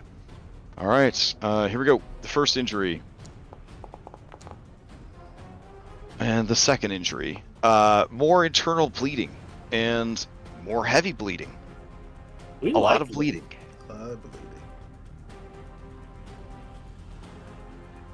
All right. You guys watch as it just tools up on Jack, and he goes down, and then it steps over Jack towards Tiernan. It will check to see if it can suit up. It still cannot. It will pass to Tiernan, as if to challenge him of what he plans to do. I'm gonna look over at Adrian, who hasn't had a chance to take my sword yet, and then I'm gonna say, never mind, take Eric. And I'm gonna swing at the armor. Okay. Don't forget, you still have the health potions. Yeah, I'm gonna move over this way first to try to like divert the armor's attention away from Adrian and Eric. And then, yeah, shit. Do I want to attack or do I want to feed Jack a potion? I don't really know for sure what the potions do in character though, so I don't know if I would take. Yeah, so I'm just gonna attack him. Okay. 2 words from Jack. Attack it. 15's awfully close. Boy. Awfully close. All right. I Do guess it. you don't hit. What? Do it. Oh, okay. Let's see. Oh man, there's a lot going on, bro. You are confused, but on your turn is the best time to be confused. So give me fresh damage on that short sword. Rather keep the 8. But... I know. It might get even better though. Even worse. All right. I would have hit him, but that was my fucking roll. All right. All right. So DC 10. Yeah, if you're done with your turn, yeah, you go ahead and give me a DC 10 int save.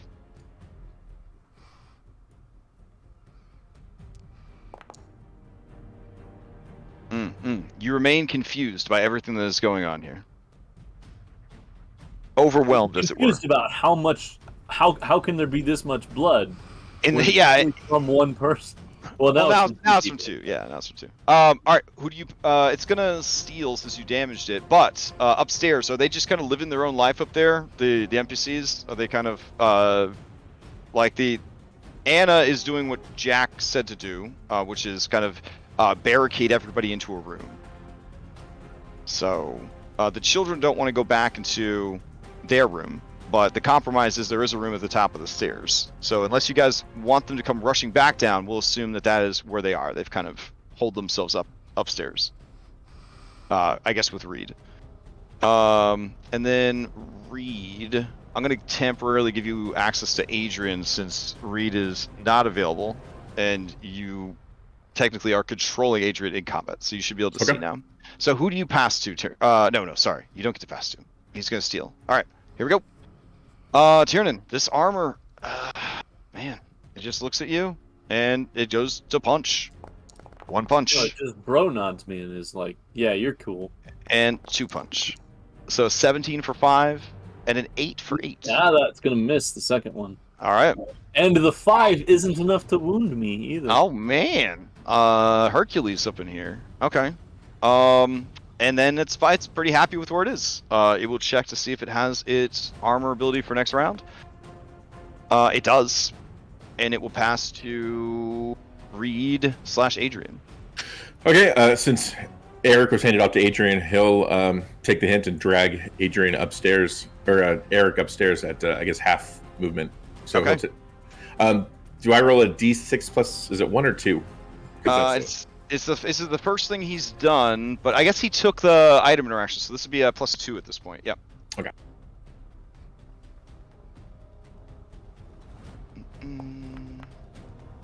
Okay, so he has gained the first level of aggro. He is now treated equal to a PC. Oh, that's great. Yeah, so he'll obviously drag those suckers, I guess, 15 feet, or however far he can get. Yeah, so you drag and then start heading up the stairs with him. Okay. Reed will, I guess, attempt to keep his composure back from Thorn. Oh, yeah. Let's see. Go ahead and give me a new charisma saving throw. No, you are still deeply under the control of the ghost. Okay. All right. That's it for me. I will pass to, let's see, how do things look down there? Bad. They look real bad. I think Darius and Tiernan are still up. Okay, it looks like Tiernan went. I'll pass to Darius. All right, Darius.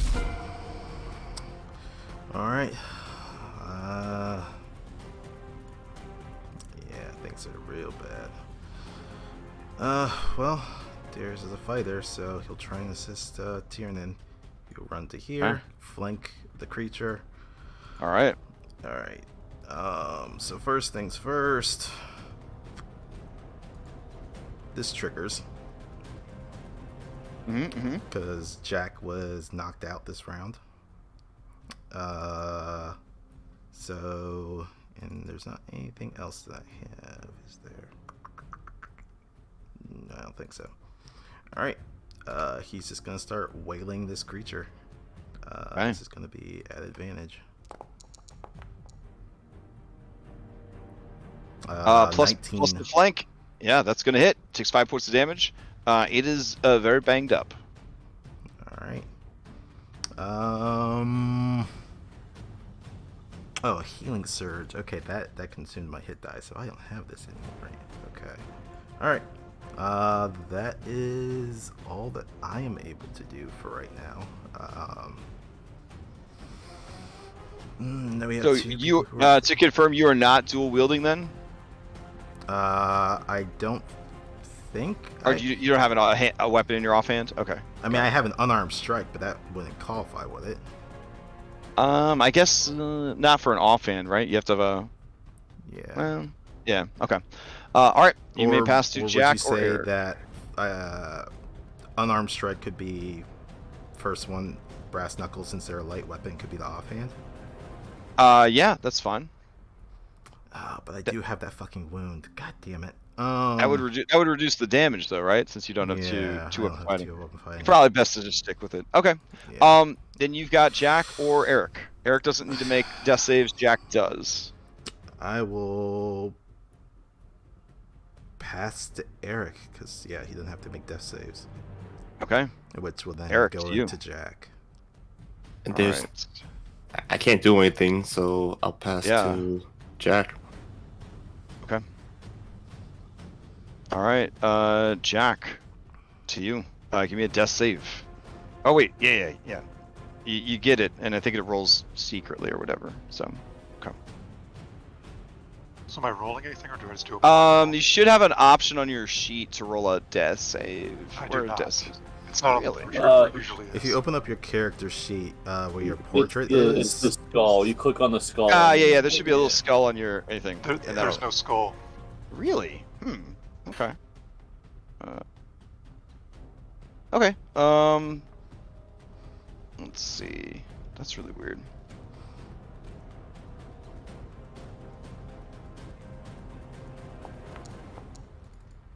Okay, got it. All right.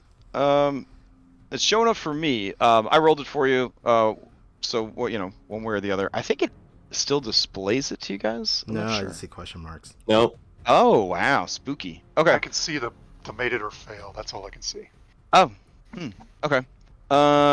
Jack, who do you pass to? Going into the next round. The creature's still going. It looks like it's ready to try and assemble itself onto somebody, trying to fulfill its purpose of being armor. Darius. All right, Darius. All right. What's the play, Darius? Second first, same as the first. Whack up the Roll action. It's too late now. All right. You hit this thing hard. It takes 7 points of damage. It is beat up. 7 points of punch damage. Yep. Anything else with Darius? That is it. I guess he's just kind of squaring off with this creature, like, come at me. All right. Yeah. It'll tote steel. Give me a strength or dexterity as it tries to fit itself on top of you. Is this a check or save? Save. Yep. Save. Okay. Strength save from Darius. Ooh. Okay. That is not enough. It is going to suit up onto you. Is that within 60 of a cause? Since you asked, you must succeed. All right. Burnout. You lose one of your highest level spell slots. If you have no spell slots, lose one of your long rest abilities. Else, short rest ability. Else, consumable. So anything that says X per day, you'd have to lose one of them, I guess, or X per short rest. So if you have anything left in your features, I technically do, and I really hope that we don't come across anything that has this. Okay. But I do have a once per long rest ability to intercede against a creature that uses a legendary action. I guess you don't have that ability. So I don't have it anymore. All right. Let's see. It used its action to try and suit up, and then I believe, let's see. And now it can make one melee attack since it did not succeed. So Darius, here comes a punch for you. 13. This creature has a CR higher than mine, so... Yes, it has a CR higher than 0, so your AC is 2 higher than it normally would be, right? That is correct. Bolster defense. And it misses. Here, so okay. It misses. Who you pass to? Yeah, As that is awesome. As he kind of just blocks it off to the side, both arms guarded up. I will pass to, I guess, Tiernan. Tiernan, okay. All right, I have to roll a what? For confusion, you roll a d10. 8? 10? Yeah, you're going to roll a d10. A 3. You don't move or take actions this turn, as you're just processing all the shit that's going down. No. So go ahead, I guess, again, give me a new intelligence save to kind of shake off this confusion. Oh, okay, you are no longer confused. You kind of snap out of it. The sound levels kind of return, and you kind of get a better sense of yourself. You are still here. You are still in this terribly fucked up haunted house situation. Darius is beating the shit out of this thing, but it is still standing. You may pass to Reed, Jack, or Eric. Reed, I guess. Okay. Reed, this dude's bleeding all over you. Is there anything? Or sorry, Adrian, this dude's bleeding all over you. Is there anything that he can do? I mean, not being. Yeah, he can try to dress the wound. So just give me it'd be an untrained medicine check. Okay. But the difficulty is 13 instead of 10 because of the heavy bleeding.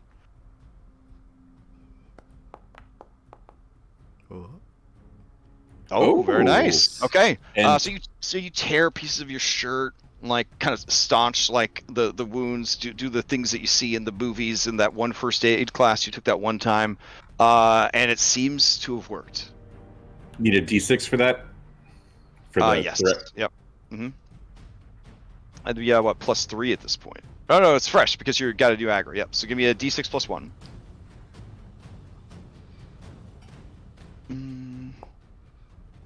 Oh no! I have failed every aggro check on Adrian. All right, Adrian is now a very viable threat according to the armor, but the armor is busy. Hopefully, there's no other threats in the house. That was an action. You can continue to drag his body further along the second floor if you would like. Will that require another threat check, just out of curiosity? You're right, because you're force moving him. So yeah. I guess maybe just hold still or hold tight on the stairs. Because the armor's not coming up the stairs, I think I'll hold tight. I know I can't hold movement. So but yeah, Jack and Eric, you guys both are essentially stabilized. Wait, so, Eric was already stabilized since. Yeah, I'm saying you guys are stabilized. So who do you pass to since your turn's just going to get passed over? I would recommend either Darius or Tiernan. Oh! I see what you mean. Because Eric was the one being carried up and not Jack. That sucks. Okay, then yeah, you would not have gained the aggro. My bad. Okay. Yeah, you would not have gained the aggro. You just have the body. In that case, I'll hold my action to, if the thing starts coming up the stairs, I'll use my. Would you allow me to hold movement to just try to get Eric out of the way if the thing comes up? Holding the dash. Yeah, move it. Yeah, dashing is one of the things you're allowed to do. So okay, then yes, I'll hold the dash. Okay, fair enough. I'll pass to Darius. All right, Darius, into the next round. Darius, you should hold your action to attack it until I attack it, and then you should pass to me. Yeah, I will. I'll do that. I'll ready in action to pop. And your fists will meet in the middle of the armor like two dogs eating spaghetti. All right. Sure. I have a yes. All right, give me those attacks with +2. Those brass knucks. Oh, very solid hit. Yeah, boy. All right, Hamburger Helper and Tiernan helped. Darius, how do you finish off the armor? This thing is just trying to slam down on Darius. He is kind of recalling his boxing training from his uncle. Juke left, juke right, parry, comes up, just an uppercut, and just launches this thing's helmet off of its head. Right. Knockout blow. Here comes the fun part. Here we go. It explodes upon death, sending shrapnel everywhere. So this is going to be a, let's see, no save, it just happens. Would it be possible for me to use like a reaction or something to attempt to shield Jack from some of it? Oh my goodness. Wow. So you want to take 8 points of damage instead of just 4, because you're going to take Jack's damage also. Yes, that'll take me. Wow. Oh shit. Okay. All right. I would rather do that because I am not a healer, so I can take blows. I don't know about you. Alas, he is the one adjacent to it, so definitely allow him to do it. All right, Tiernan, you take 8 damage. You take another injury as you throw yourself like Captain America over the grenade, and you only get a little movement boost. That's nice. Oh, okay. So you throw yourself over him, and then your body convulses, and now you, Darius, you have 2 knocked out dudes. Fuck. And 4 points of damage if you didn't already take it. Yeah. He's gonna call down for help. He'll try an untrained medicine check. Okay. That would be in the next round, though. Yeah. So from Jack, actually, we needed two death saves. One from before, and then one from this turn, because I forgot that you hadn't stabilized yet. Ooh, okay. And one more. That disappeared. Okay. Oh yeah, that means you did it right if it's invisible to you. Yeah.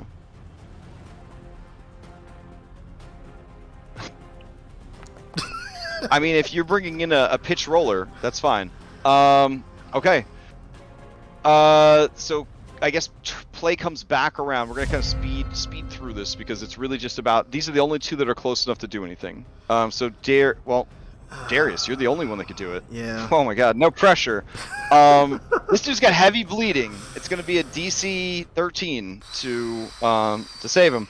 However, we do know that a healer's kit does allow you to stabilize as an action, just using a charge from the healer's kit. And both of these men, I believe, have healer's kits on them. That's true. I will take the healer's kit off of. Okay. God, I'll take the one off of Jack. He's been on the ground longer. I hope Tiernan could be good. I will use a charge from his healer's kit to try and start staunching the bleeding, seeing what I can do. All right. He is stabilized. Then we need a save from Tiernan. Death save. Oh, it's a failure. Oh, yeah. Okay. Darius, I guess use another charge off of use healer's another kit. charge from Jack's healer's kit onto Tiernan. I said Jack had one. Does Jack have it? Yeah, he has healer's kit. Yeah. All right. Cool. All Both right. of our medical personnel are down here. All right. Now everyone is stabilized. Lingering death saves are in effect. Combat is over. All right. And I guess Whew. Darius will just try and put both of them pick up one on each arm, and then all right. And then we just drag ourselves up the stairs. Yep. And, you are of significant strength to do that. Okay. And I guess to wind down the session, we'll have the people upstairs locked in the attic room with furniture pushed in front of it. And then we'll have the others kind of at the top of the stairs looking down at the blood-soaked entryway. And that's where we'll have to end it for this week. Wow. Okay. Man. And these things are CR1. Yeah. It's fine. I just want to apologize, guys. Is wounds similar to exhaustion, where at a certain number you just die, or? No, wounds lower your maximum HP. Oh, so I can take up to 12. Yeah, you can. Yeah, I mean, right now they don't affect you because we decided that wounds don't have any effect right now on level 0. But once you level to 1 and you start actually, playing and living your life, the wounds will kind of have an impact on you. But we figure level 0, you're dealing with enough shit already. So, okay. So you have found mysterious stairs in the attic. You have defeated what you think is the other suit of armor that was on the loose. Everybody is just beat to shit. Wounds are stacking up. Injuries are piling up. Matthew's doing great, if anybody's curious. You got 2 people possessed by Ghost. Sorry, you got 3 people possessed by Ghost. I'd say you're in a pretty strong position right now. I think everything's looking up. It's all going great. Yeah, everything's looking up. All right, so looking at our calendar coming up, the only lapse in service is we're not going to play on the 25th, which is apparently some kind of holiday. But other than that, we should be good. I know that it's going to be a little rough for some people Sunday morning on the 1st, so maybe closer to that if you guys find out, yeah, I got plans, this, that. If we have too many people that need to cancel for New Year's, we will consider doing that. But if people are available, then we will try to play. And then quick announcements. Mythic Odyssey continues tonight. There is Odyssey Prime tomorrow, doing some planeswalking stuff. Tuesday, nothing's going on. Wednesday, Monster Hunter resumes. Thursday, Curse of Strahd Nightfall continues. And then we've got Vodcast on Friday, and also Rime of the Frost Maiden on Friday with Orpheus. And then Saturday, more Red Hand of Doom. And then Sunday, we will be back here. All right. What day of the week is it in game? Great question. You guys came up here, I believe, on I want to say a Friday. Let me see the calendar. Yes, on a Friday. So it is creeping into nighttime hours. Nice full moon here. On the 12th of August. All right, so it's Friday, August 12th. Or is it the next day? I'd say that, looking at your phones, it is still late on Friday the 11th. Okay. Yep. All right. So, anybody have any announcements or shouts before we adjourn? Sorry for keeping everybody later than time, but kind of wanted to get us to a good stopping point. I will not be available next session. Okay. We'll try not to get you. I already have a Let's will take over for me. Oh, okay. Fair enough. All right, then I guess we are adjourned. Enjoy the rest of your Sunday and whatever is left of your holiday weekend, and I'll see you next week. Thank you for running. Yeah. Awesome. Thanks, everybody. All right. And thanks everyone for tuning in. Catch you next time.